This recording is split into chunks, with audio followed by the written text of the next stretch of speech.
हम रथ में बैठ के चल रहे हैं। थोड़ी दूरी पे मुझे पता चलता है कि भगदड़ मची है और मेरे सामने ही मुझसे कुछ मीटर्स की दूरी पर भगदड़ मची है और मेरे सामने से एम्बुलेंसेस जा रही है। लेकिन बहुत सारे नागा साधु जा रहे हैं और उनमें से एक नागा साधु है जो मुझे आवाज़ देकर, मेरा नाम लेकर मुझे आवाज़ देते हैं, लक्ष्मी जी। और मैं उनको देखती हूँ तो मुझे लगता है कि मेरी जो गुरु है आचार्य महामंडलेश्वर जी, शायद उनको लगा होगा कि वो मैं हूँ, लेकिन उन्होंने कहा नहीं, आप ही लक्ष्मी जी। तो मैं उनसे कहती हूँ कि नमो नारायण, जय श्री महाकाल, आप स्नान करके आ गए, आज स्नान नहीं होगा, सभी अखाड़े स्नान नहीं कर पाएंगे। और ये उन्होंने कहा खुद को सुरक्षित कीजिए और रथ से उतरकर अपने गुरु के पास जाइए।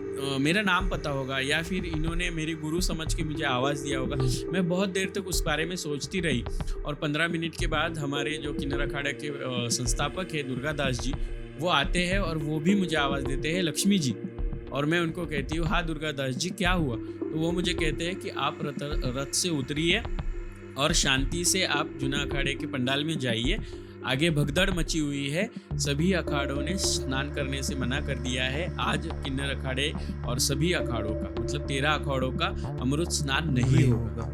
और मैं ये चीज़ सुनती हूँ और महंत जो हमारी थी अपर्णा जी, वो मेरी तरफ देखती है, मैं उनकी तरफ देखती हूँ। हम एक दूसरे का हाथ पकड़ से रथ से उतरते हैं और हमारे सामने से नागा साधु चलते हैं। हम उनके पीछे पीछे जूना अखाड़ा के गेट तक जाते हैं। हम जूना अखाड़ा के पंडाल में घुसते हैं और हम देखते हैं कि सभी अंदर, नागा साधु तो अंदर ही है, तो ये नागा साधु स्नान करने कहाँ जा रहे हैं। मतलब थोड़ी देर के लिए ये चौंकाने वाला मूवमेंट है। ये मैं ऐसे चमत्कार अपनी ज़िंदगी में देख पा रही हूँ। जैसे मेरी मम्मी जी है, उनको 15 साल हो गए हैं, अभी वो स्वर्गवासी हुई है, लेकिन मेरी मम्मी जी को मैंने इन 15 सालों में 15 बार सामने देखा है। मेरी मम्मी जी के गोदी में सर रखे मैं, मेरी मम्मी जी मेरा सर सहला रही है, ये मैंने अनुभव किया है। मैंने अपनी मम्मी जी से 15 सालों में 15 बार खुद से बात की है।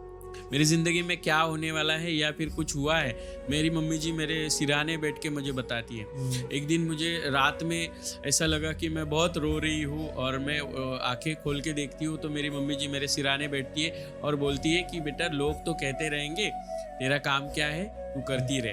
अगर तू करती रहेगी तो बड़ी बनेगी, अगर तुझे बड़ा बनना है तो लोगों की तरफ ध्यान मत दे। बट ऐसे फिजिकल फॉर्म में वो अघोरी साधु जो थे वो अचानक मुझे ही देख रहे थे। मैं थोड़ी देर के लिए, मुझे ऐसा हुआ कि ये मुझे क्यों देख रहे हैं। और बहुत सारे ऐसी बातें थी कि अघोरी साधु आपको देखते हैं, इसका मतलब खुद भगवान शिव जी भी आपको देख रहे हैं, मैं ऐसा मानती हूँ। तो वो साधु जी मुझे हाथ करते हैं लिटरली, मतलब गूज बम्स अभी भी है मुझे कि लिटरली मैं वह तब भी ऐसे डर गई थी कि ये अघोरी साधु जी मुझे बुला रहे हैं।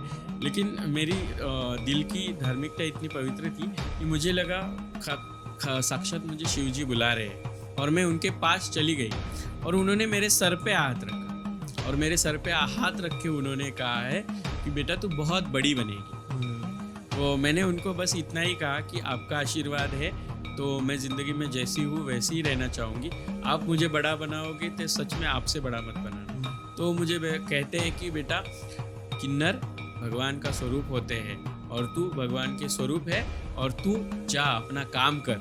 मैं उनसे कहती हूँ कि बाबा जी, आप मुझे पहचानते हैं? तो बाबा जी बोलते हैं, मैं हर किसी को पहचानता है, बस तू मुझे नहीं जानती। और जा, शिव जी का ध्यान कर, शिव जी के पास जाके तुझे 108 बार ओम नमः शिवाय का जाप करना है और जाकर आराम कर। मैं उठती हूँ, जो स्टेयर्स चढ़ के शिव जी के पास जाती हूँ, ओम नमः शिवाय का जाप करने से पहले जब मैं वहाँ पे बैठती हूँ और सामने देखती हूँ तो वो अघोरी साधु नहीं है। मैं लिटरली वहाँ पे मेरी आंखें भर आती है कि मेरे साथ कुछ अलग हुआ है।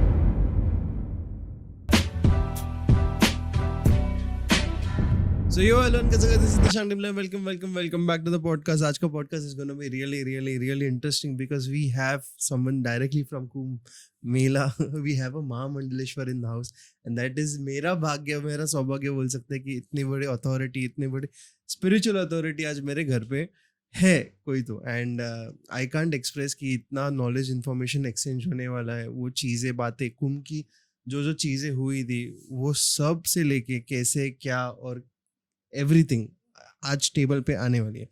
सो नमस्ते मैडम, आप कैसे हो? First of all, Shri Mahakal, yes I am fine, आप कैसे? मैं मस्त हूँ। जय श्री महाकाल। पहले तो मुझे ये बताओ कि आपका कुंभ का जर्नी रहा कैसे? बिकॉज मैंने जब आपको अप्रोच किया था, हम लोग ने किया था, तब आप मेले में थे जी। और तभी आई थिंक सो कुछ 1 महीना होने को आया था, आप वापस आने वाले थे, तो कैसे कैसे क्या क्या किया वहाँ पे? एक्चुअली 144 ईयर्स के बाद आने वाला ये महाकुंभ हर किसी के लिए एक अनूठा था, अविस्मरणीय था। और मुझे लगता है कि हम लोग बहुत भाग्यशाली है हम्म कि इतनी कम उम्र में हम ये प्रयाग का कुंभ देख सके। हम्म सबसे पहले तो ये न्यू जनरेशन है ना, उनको पता होना चाहिए हाँ कि कुंभ क्या है। और कुंभ के भी कुछ अलग अलग क्राइटेरियाज है। कुंभ क्या होता है ये लोगों में अब तक पता नहीं है। सबसे पहले कुंभ 4 टाइप के होते हैं, ये भी अभी के लोगों को नहीं पता है। हम्म बस व्लॉगर्स है या हम्म कुछ वीडियोस बनाने वाले हैं जो जाते हैं थोड़ा सा फेम या कुछ हम्म अलग चीज लेने के लिए कुंभ में आते हैं। सबसे पहले देखिए, कुंभ 4 टाइप्स के होते हैं। अर्ध कुंभ होता है, पूर्ण कुंभ होता है, महाकुंभ होता है और सिंहस्थ कुंभ होता है। अच्छा तो सबसे पहले पूर्ण कुंभ जो होता है वो हम लोग 6 साल के बाद, 12 साल के बाद हर जगह पे देख पाते हैं। अर्ध कुंभ हम प्रयागराज में ही देखते हैं हम्म और पूर्ण महाकुंभ भी हम प्रयागराज में देखते हम्म हैं। सिंहस्थ कुंभ हम नासिक में भी देखते हैं, उज्जैन में भी देखते हैं, हरिद्वार में भी देखते हैं। तो ये कुंभ के अलग अलग टाइप्स होते हैं। जब अर्ध कुंभ होता है, ऐसे अर्ध कुंभ 2 बार आते हैं तो पूर्ण कुंभ होता है। जब 12 पूर्ण कुंभ होते हैं तो एक महाकुंभ होता है। मतलब 12 महाकुंभ पूर्ण कुंभ आने चाहिए तो एक महाकुंभ आएगा।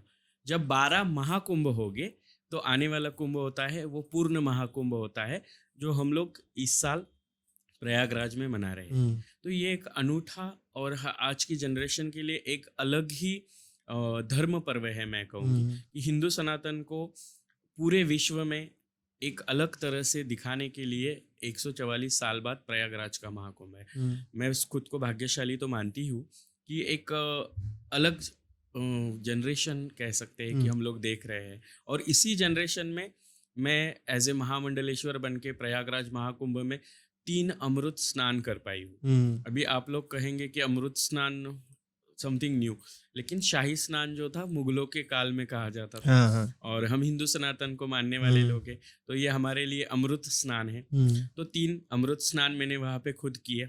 जैसे मकर संक्रांति का महापर्व था, वो एक अमृत स्नान हुआ। मौनी अमावस्या का अमृत स्नान हुआ। वसंत पंचमी का अमृत स्नान हुआ। और ये मेरे आंखों के सामने मैं अपने भाग्य में ये देख पाई हूँ। अभी ये लास्ट जनरेशन है कि जो ये पूर्ण महाकुंभ देख रही है।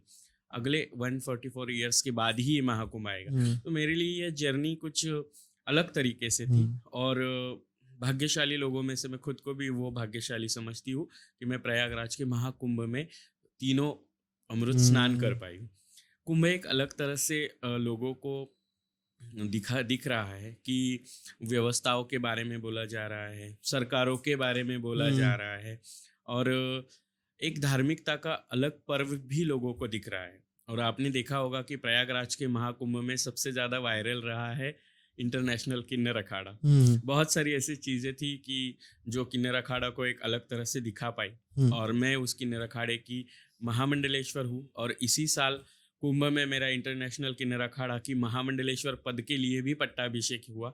तो एक अलग तरह का और मेरी ज़िंदगी में आने वाला एक सुनहरा पल मैं इस पॉडकास्ट के माध्यम से आज बताने जा रही हूँ कि ये कुंभ हर एक की ज़िंदगी के लिए अलग था। उसी तरह से हम लोग जो है इनविजिबल पर्सन्स में लोग हमें देखते हैं, या आज की जनरेशन हमें कुछ अलग तरह से मेडिकली भी देखती है, साइंटिफिकली भी हमें जज करती है। तो मेरे लिए तो एक अलग तरह से कुंभ की जर्नी स्टार्ट हुई। और जीवन के संघर्षों के और बहुत सारे दुखों के बाद ये सुखमय क्षण में प्रयागराज महाकुंभ में अनुभव करके आ रही हूँ।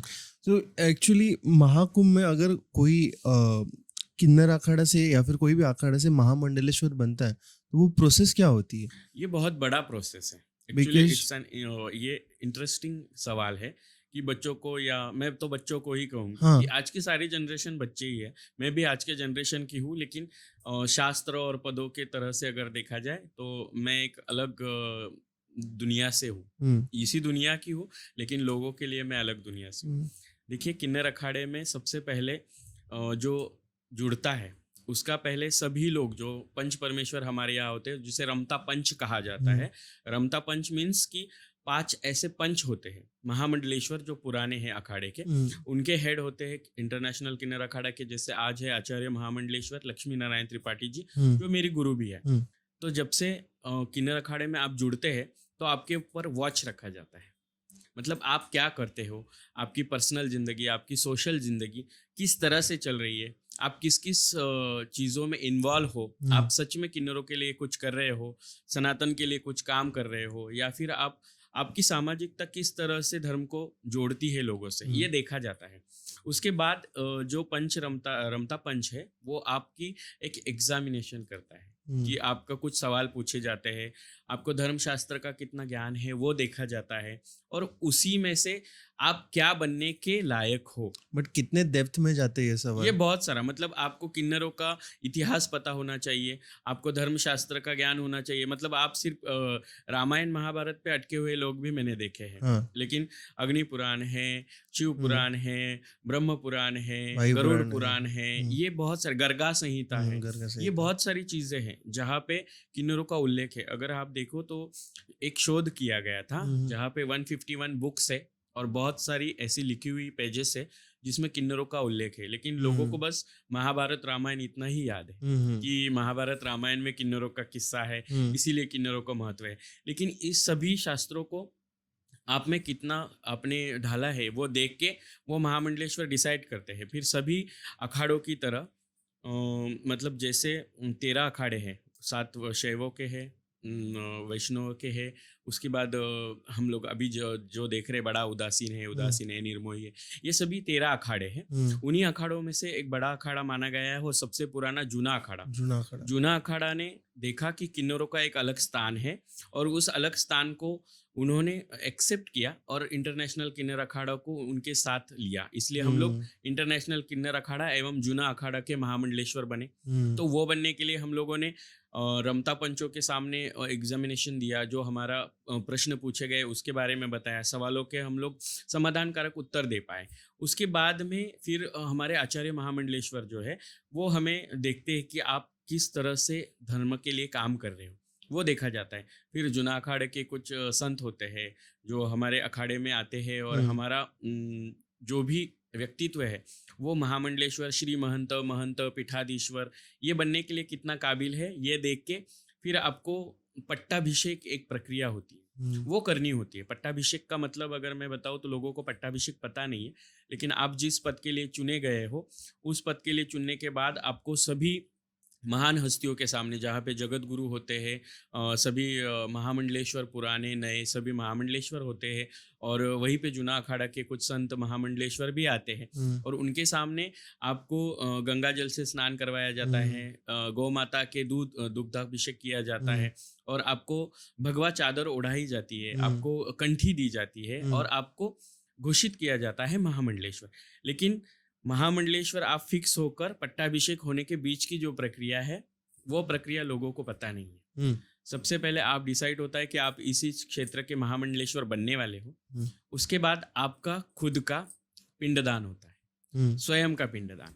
अगर आप पुरानी जिंदगी में हो, जैसे मैं अपनी पुरानी जिंदगी में थी, तो मैंने खुद का पिंडदान किया। गंगा किनारे जाते हैं, वहाँ पर जाके हमारे पूर्वजों का भी पिंडदान होता है और खुद का पिंडदान होता है कि मेरी गई जिंदगी है उसको मैंने आज से त्याग कर दिया। और वो त्याग होने के बाद आप में उस त्याग की भावना भी आनी चाहिए, और वो करने के बाद मुंडन प्रक्रिया होती है। लेकिन देखिए बहुत सारे लोगों ने मुंडन प्रक्रिया पे भी वाद विवाद खड़े किए, लेकिन मैं आपको बताना चाहूंगी कि किन्नरों के बाल काटना एक पाप माना गया है, और किन्नरों ने खुद के मुंडन करवाना भी पापक श्रेणी में आता है।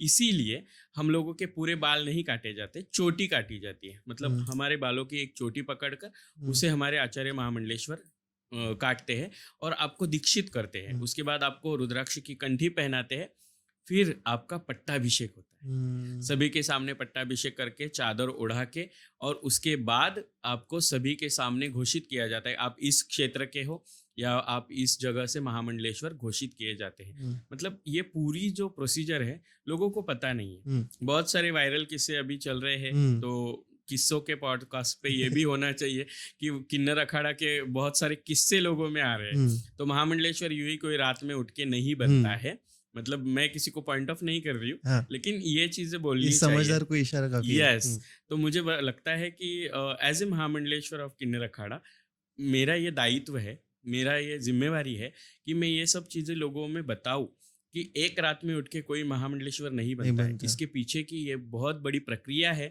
इस प्रक्रिया से गुजरने के बाद आपका पट्टाभिषेक होता है और उस दिन से आप महामंडलेश्वर पद के लिए लोगों में जाते हैं और विराजित होकर आपको महामंडलेश्वर पद लगाया जाता है। ये बहुत बड़ा किस्सा है जो किस्सों के माध्यम से आपके सामने आ रहा है। बट वो सच है, बिकॉज बहुत इश्यूज भी हुए थे, बहुत ऐसे कंट्रोवर्सीज भी हो गए, हम लोग नाम नहीं लेते किसी का, बट वो इतना वायरल हो गया था कि लोगों को लग रहा था कि ओवरनाइट कुछ हो गया है और पैसे क्या अफरा तफरी हो गया। बट आई बिलीव ये नहीं होता। आई बिलीव बहुत मेहनत ज़्यादा है। जब सामने वाला बात करने लगता है तब उसके बात करने के अंदाजे से हम लोग को पता चलता है कि वो इसमें कितना इन्फॉर्मेशन है, कितना नहीं है। जैसे हम लोग क्या बोलते हैं उसको, व्हाट वी से डिबेट करते हैं, जब हम लोग सनातन शास्त्र का डिबेट करते हैं, उसको वर्ड में भूल गया बट जब वो किया जाता है तब समझ में आता है कि सच्ची में इंसान काबिलियत रखता है या नहीं रखता है। उतना मैं सीख रहा हूँ, जैसे मैं अभी थोड़ा थोड़ा करके सीख रहा हूँ, जहाँ से इन्फॉर्मेशन मिलता है वहाँ से मैं ग्रैब करके अपने आप में वो इम्प्लाई करने का ट्राई करता हूँ। तो ऐसे कौन से चीज़ें जो कॉमन लोगों को करनी चाहिए, और ये मतलब अगर जिसको सन्यासी नहीं बनना है, बट सन्यासी नहीं बन के धर्म के रास्ते पे चलना है, मतलब नॉर्मली हम लोग को धर्म के रास्ते पे चलना चाहिए, वो नहीं कर रहे लोग, तो क्या करना चाहिए क्या नहीं। बिकॉज एक महामंडलेश्वर होने के नाते मेरा भी ये होता है कि धर्म और कर्तव्य होता है कि लोगों को बताया जाए कि कैसे नॉर्मली जिया जा सकता है। बिकॉज हम लोग बहुत डिस्टॉर्टेड हो गए और लोगों को कैसे रॉन्ग नजरिए से देखते हैं, रॉन्ग ओपिनियंस पास करते हैं। जैसे आपने बोला कि आप सोसाइटी में होके सोसाइटी में नहीं होने जैसा है, वो कैसे हटाया जा सकता है और चीज़ें कैसे सनातन के जरिए वापस एकजुट की जा सकती है। और ये बहुत इश्यूज हुए भी थे, इसीलिए मैं पॉइंट आउट करना चाहता हूँ कि कैसे क्या और कैसे। मतलब ये जो चीज़ है ना, ये घूम फिर के आती है संस्कारों पे। हाँ तो देखिए, हर एक के घर में एक अलग तरह का संस्कार होता है। हाँ अगर माँ बाप अपने बच्चों को सनातन से जोड़ेंगे तो वो बच्चे अपने बच्चों को सनातन से जोड़ेंगे, ताकि पीढ़ी दर पीढ़ी सनातन का प्रचार होता रहेगा। लेकिन आजकल मैं जो देख रही हूँ, मतलब मैं भी घूमकर इसका जवाब दूंगी, क्योंकि लोगों को सीधा जवाब देना पसंद नहीं है। क्योंकि मैं मानती हूँ पर्सनली कि कुछ तो लोग कहेंगे, लोगों का काम है कहना। जो कमेंट करने वाले होते हैं ना, ये पॉडकास्ट पे भी बहुत सारे कमेंट्स होंगे, क्योंकि कमेंट्स करने वाले जो लोग होते हैं ना, वो अपने आप में एक, मैं कहती हूँ पर्सनली, ये मेरा ओपिनियन है कि वो मेंटली डिस्टर्ब होते हैं। जिसको जिस चीज का ज्ञान नहीं होता है ना, वो दूसरों को सिखाने की कोशिश करता है या पॉइंट ऑफ करता है या उनको बताता है कि मैं ये 52 पास होने दे।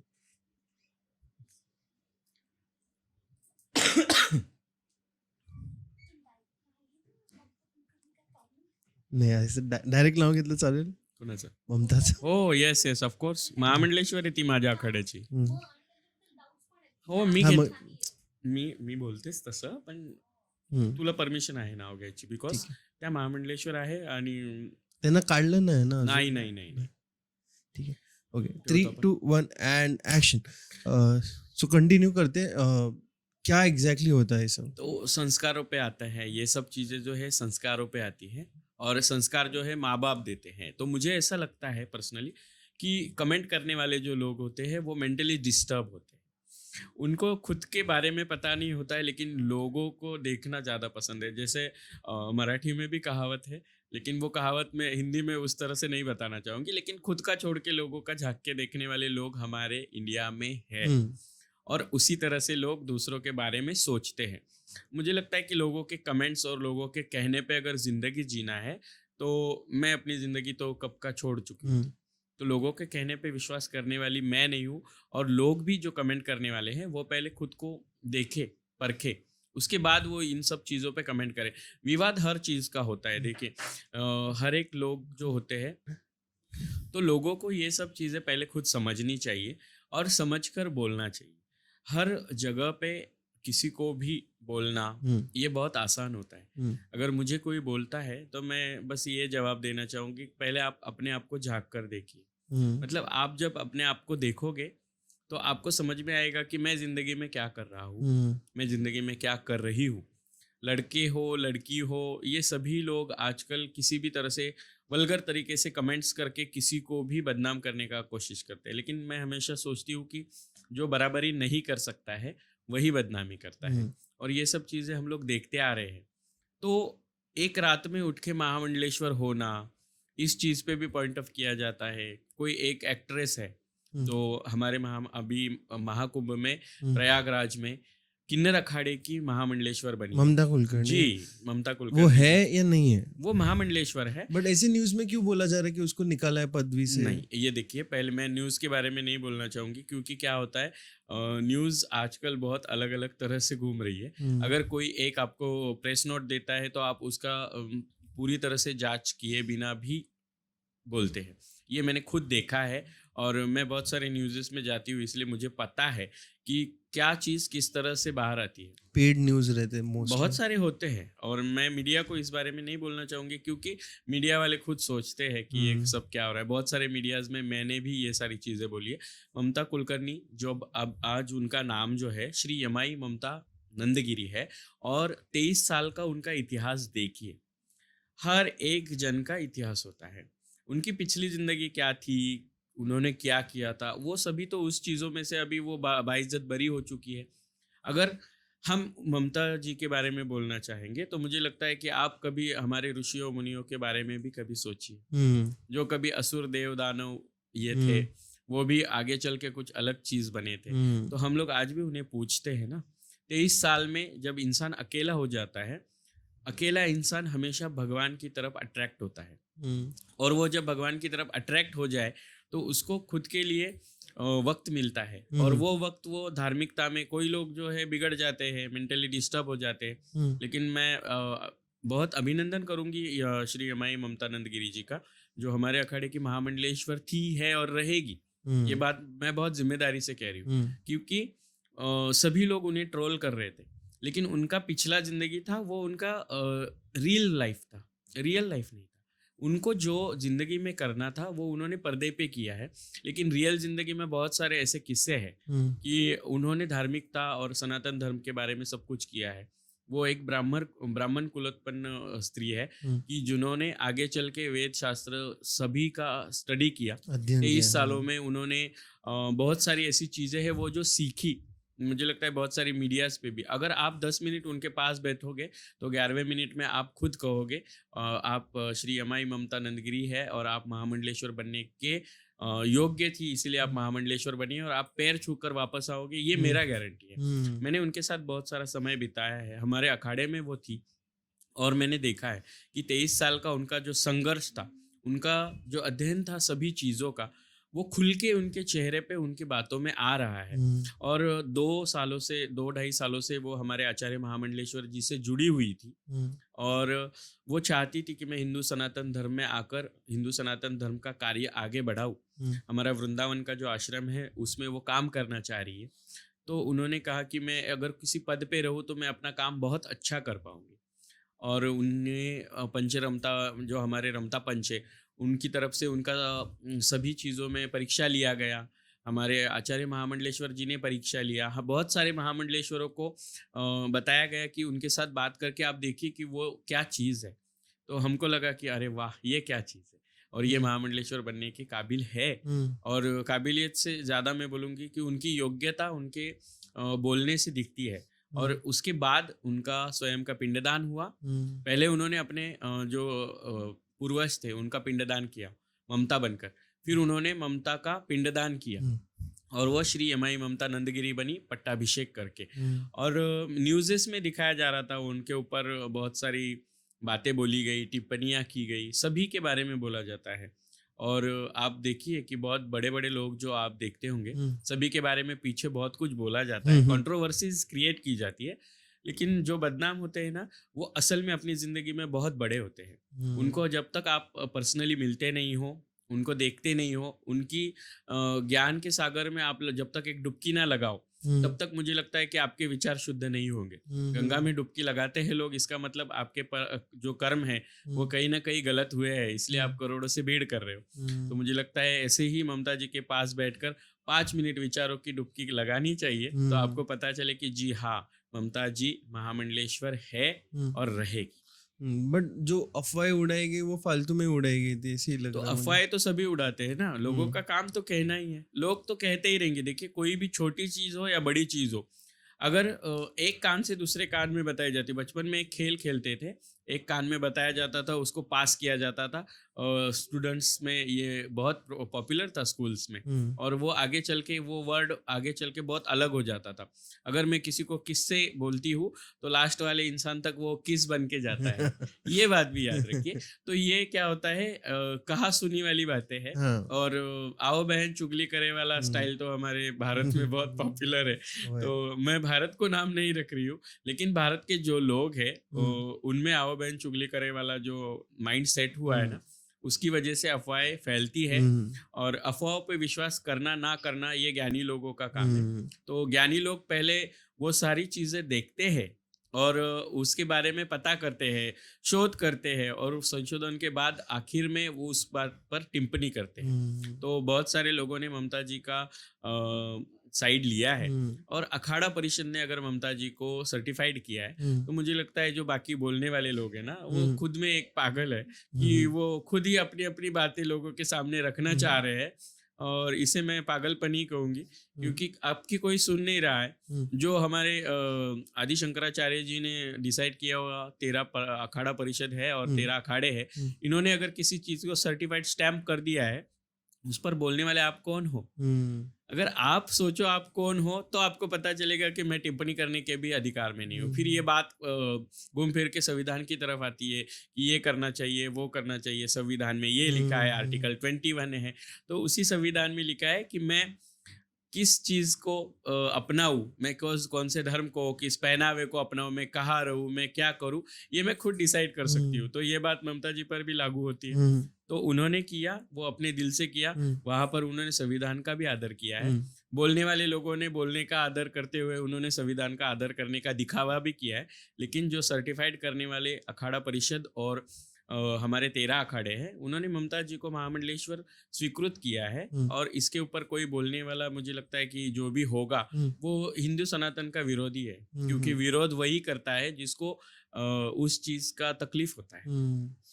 अभी किन्नर अखाड़े से फर्स्ट शंकराचार्य भी हुए थे ना, कि वो अलग है? नहीं नहीं नहीं नहीं, किन्नर अखाड़े से कोई शंकराचार्य नहीं बना है।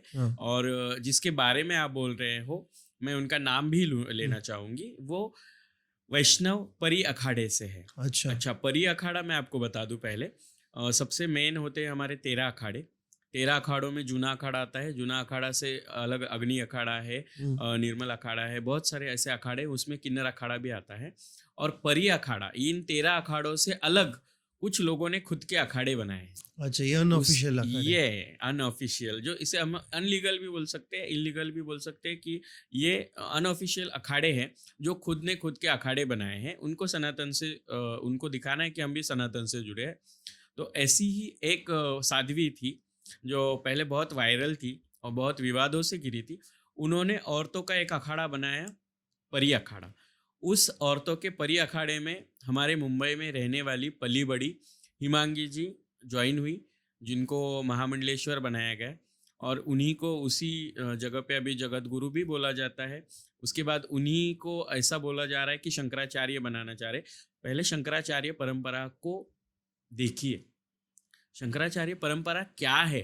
उसके लिए आपका सन्यासी होना जरूरी है, लेकिन आपका दंडी सन्यासी होना जरूरी है। और शास्त्रों में औरतों को दंडी सन्यासी बनने का अधिकार ही नहीं है। मैं अधिकार भी वर्ड नहीं यूज करना चाहूंगी, लेकिन हमारे शास्त्रों में इसका कहीं उल्लेख नहीं है कि कोई औरत दंडी सन्यासी बनी है, क्योंकि दंडी सन्यासी ही शंकराचार्य बन सकते हैं। शंकराचार्य का मतलब क्या होता है? शंकर की तरह आचरण रखने वाले। तो जो हिमांगी जी है, उनका जो भी पास्ट लाइफ है उसके बारे में भी अगर आप सर्च करोगे, वो हमारे मुंबई की ही है। और बहुत सारी चीज़ें हैं कि वो मुझे नहीं लगता कि शंकराचार्य बनने के काबिल भी है। और एज ए महामंडलेश्वर मेरा जितना स्टडी है, मैंने जितना अध्ययन किया है, कि शंकराचार्य बनने के लिए उनकी योग्यता नहीं है। वो बचपन से वैसे आचरण होने चाहिए, राइट? जी, वो सन्यासी होने चाहिए बचपन से, उसके बाद वो दंडी सन्यासी बनने चाहिए।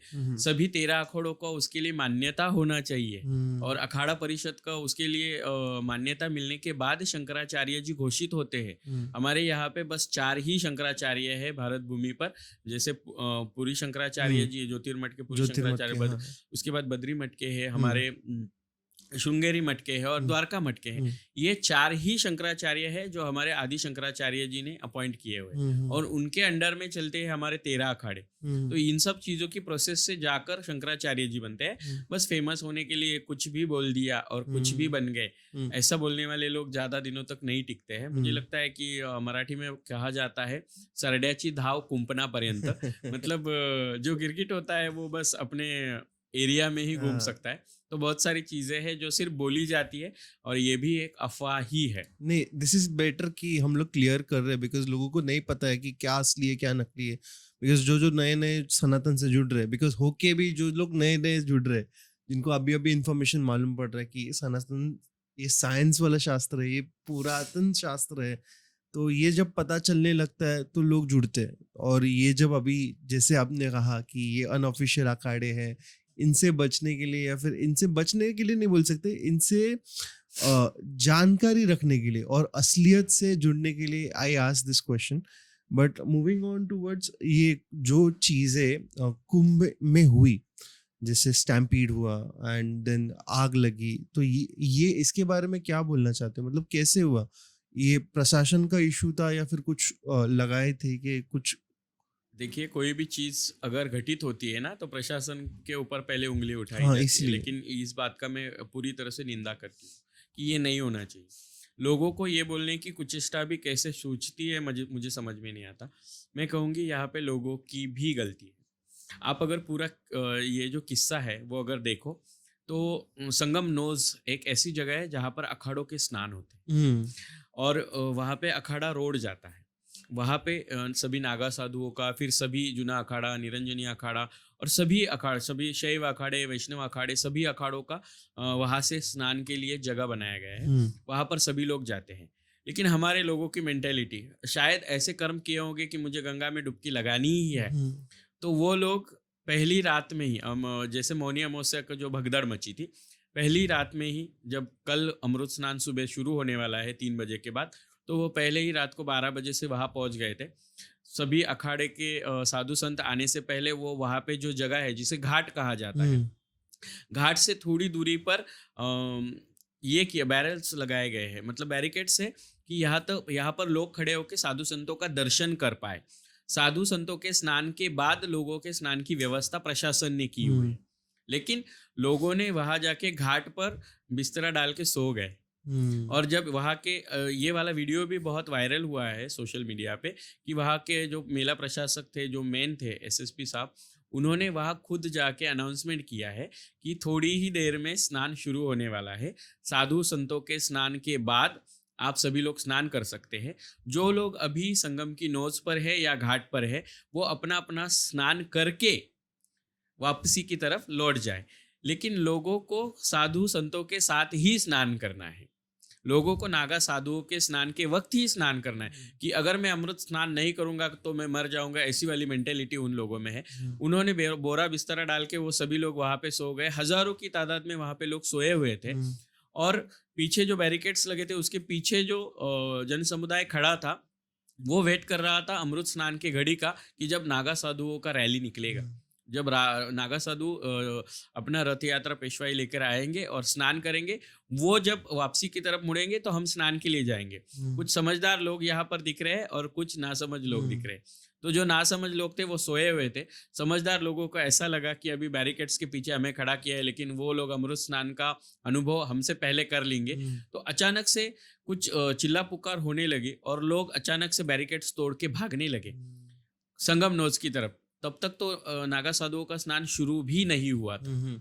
और वहाँ के मेला प्रशासक जो मुख्य थे, वो लाउड स्पीकर पे जोर जोर से चिल्ला रहे थे कि आप लोग स्नान करके वापसी की तरफ लौटे, साधु संतों के स्नान शुरू होने वाले हैं। ये वीडियो आपको सोशल मीडिया पर मिल जाएगा।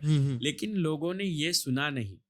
तो लोगों को भी ये गलतियां एक्सेप्ट करनी चाहिए कि हम लोग ही वहाँ पे भगदड़ के लिए जिम्मेवार है।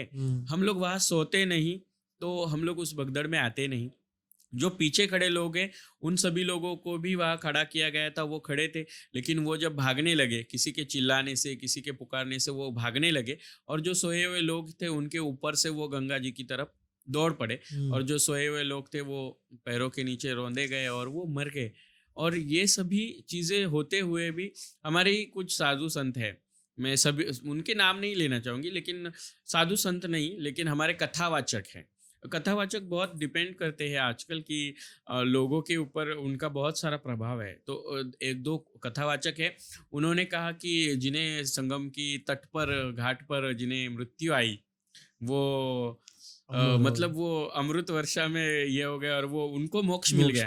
देखिए मोक्ष है ना, गंगा स्नान के वजह से नहीं मिलता है। तो अगर वैसा होना था तो सभी वहाँ पे सो के सभी मर जाएंगे। देखिए मणिकर्णिका घाट पे भी लोग जाते हैं तो मरने के लिए नहीं जाते हैं, उन्हें मृत्यु क्या है ये देखने के लिए जाते हैं कि ये हमारी जिंदगी का आखिरी सच है। उसी तरह से गंगा स्नान हमारे धर्म का एक पर्व है जिसे अनुभव किया जा सकता है।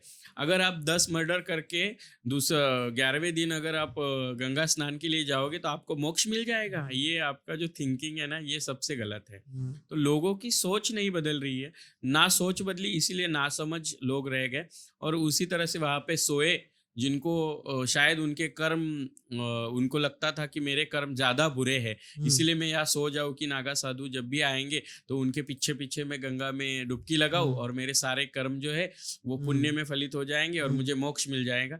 बस उनके साथ ये घटना घटी है। और एज ए महामंडलेश्वर मैं ये बात बहुत जिम्मेदारी से इस किस्से के माध्यम से कहूँगी कि लोगों में जो कहा सुनी है, मतलब जो लोगों को पता नहीं है, वो लोग वहां पर जाकर भीड़ कर रहे हैं और भीड़ करने की वजह से भगदड़ मची है और भगदड़ मचने की वजह से उनकी जान गई है। उनको तो मैं अपने दिल से श्रद्धांजलि देती हूँ कि जो उनके साथ हुआ वो बुरा ही हुआ, लेकिन हम ही लोगों की वजह से हुआ। यहाँ पे आप प्रशासन को बुरा कहो या प्रशासन की व्यवस्था को, कभी अब मैं कुंभ में रही हूँ 1.5 महीना 1.25 महीना, खाने की चीज आपको फ्री में मिल रही है, सोने की जगह आपको फ्री में मिल रही है, आपको बोरे बिस्तरा तकिए के साथ फ्री में मिल रहा है, रजाई ब्लैंकेट के साथ मिल रहा है, आपको सुबह उठ के चाय के साथ 4 बिस्किट फ्री मिल रहे हैं, चाय के साथ टोस्ट फ्री मिल रहे हैं, 100 मीटर्स पे आपको चाय फ्री है, उसके साथ टोस्ट फ्री है। आपको जहाँ पे आप देखोगे वहाँ पे सभी शौच की व्यवस्था की गई है, वॉशरूम्स की गई है, चेंजिंग रूम्स की गई है, लेडीज के लिए अलग, जेंट्स के लिए अलग। ये आपको आपके लिए अच्छे रोड बने हैं, आपकी गाड़ियाँ ठीक से जा सके, लोगों के लिए फुटपाथ बने हैं कि जहाँ से लोग चल सके, ये सभी व्यवस्था हुई है। वहाँ पे ठंड से बचने के लिए बहुत सारे व्यवस्थापन किए गए हैं, लेकिन ये सब लोग नहीं दिखाएंगे। और यहाँ पे कहीं पे जिम्मेदार व्लॉगर्स, मैं कहना चाहूँगी कि व्लॉगर्स जाएंगे और व्लॉगर्स दिखाएं, देखिए मैं आया हूँ संगम के तट पर, यहाँ पे बहुत सारी भीड़ है, लेकिन उसी भीड़ में बहुत सारे लोग ग्लास में शराब लेकर गंगा जी का पानी मिलाकर पी रहे हैं। हाँ, ये वीडियोस वायरल है और यही चीज़ें लोग व्लॉगर्स दिखा रहे हैं। मतलब आप अपने सनातन धर्म को अच्छा दिखाना चाह रहे हो या बुरा, ये मुझे व्लॉगर्स की चीज़ें समझ में नहीं। मैं खुद एक यूट्यूब व्लॉगर हूँ, लेकिन जो चीज़ लोगों को बतानी चाहिए ना, वही लोगों को दिखानी चाहिए। मतलब जो चीज़ सच में मोटिवेशनल हो वो दिखाओ। ब्लॉगर्स वहाँ जाकर दिखा रहे हैं कि लोग नंगे नहा रहे हैं, लोग अपना साबुन रगड़ के गंगा जी में नहा रहे हैं, या फिर लोग वहीं पे गंदगी कर रहे हैं। गंगा जी के पानी में बहुत सारी गंदगी दिखाई दी और ये सब चीज़ें दिखाई दी, लेकिन आपके दिल की गंदगी किसी व्लॉगर ने नहीं दिखाई कि यहाँ पे लोग हैं। बहुत सारे लोगों ने अपने जो विकलांग फैमिली मेम्बर्स है या अपने बूढ़े माता पिता है उनको वहाँ पे छोड़कर चले गए कि कुंभ में छोड़ दिया। तो वो लोग खोया पाया में 4,500 से ज़्यादा लोग 16 सेक्टर में वेट कर रहे हैं अपने फैमिलीज का। ये चीज़ें व्लॉगर्स क्यों नहीं दिखा रहे? ये नहीं दिखाना है उनको, क्योंकि उन्हें सनातन धर्म को बदनाम करने का एक अलग तरीका मिला है इस प्रयागराज कुंभ में, और प्रशासन को बदनाम करने का। देखिए मैं कोई पॉलिटिकल बैकग्राउंड नहीं रखती हूँ या मैं पॉलिटिकल चीज़ें नहीं इंटरेस्टली कभी बोलती हूँ, लेकिन फिर भी हमारे मोदी जी ने, जो हमारे पीएम है, और योगी जी खुद महंत है एक अखाड़े के, उन्होंने इतनी अच्छी व्यवस्था की है, साधु संतों की ही नहीं, आने वाली भीड़ की भी। हर जगह पे बैनर्स लगाए हैं, पोस्टर्स लगाए हैं कि यहाँ से पैदल चलने वाले लोग हैं, यहाँ से गाड़ियाँ हैं, आपको गाड़ियाँ कहाँ पे पार्क करनी है, आपको कहाँ से पैदल चलना है।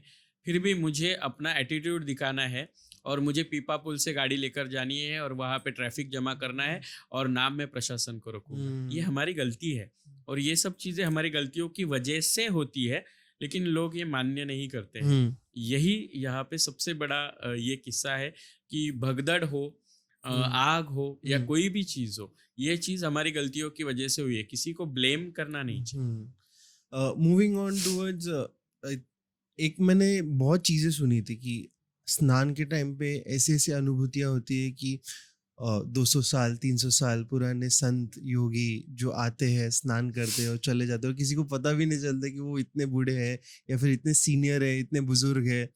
तो ये सच में होता है और ये आपने अनुभव किया है किसी चीज़ के बारे में, और किससे है तो आप बता सकते हो, मुझे सुनना जी, है। जी, जी, जी। ये हमारे ज़िंदगी का एक अलग तरह का अनुभव होता है। जब आप गंगा गंगा जी में स्नान करने हम लोग जाते हैं, तो सबसे पहले हम हमारे मन को शुद्ध करें।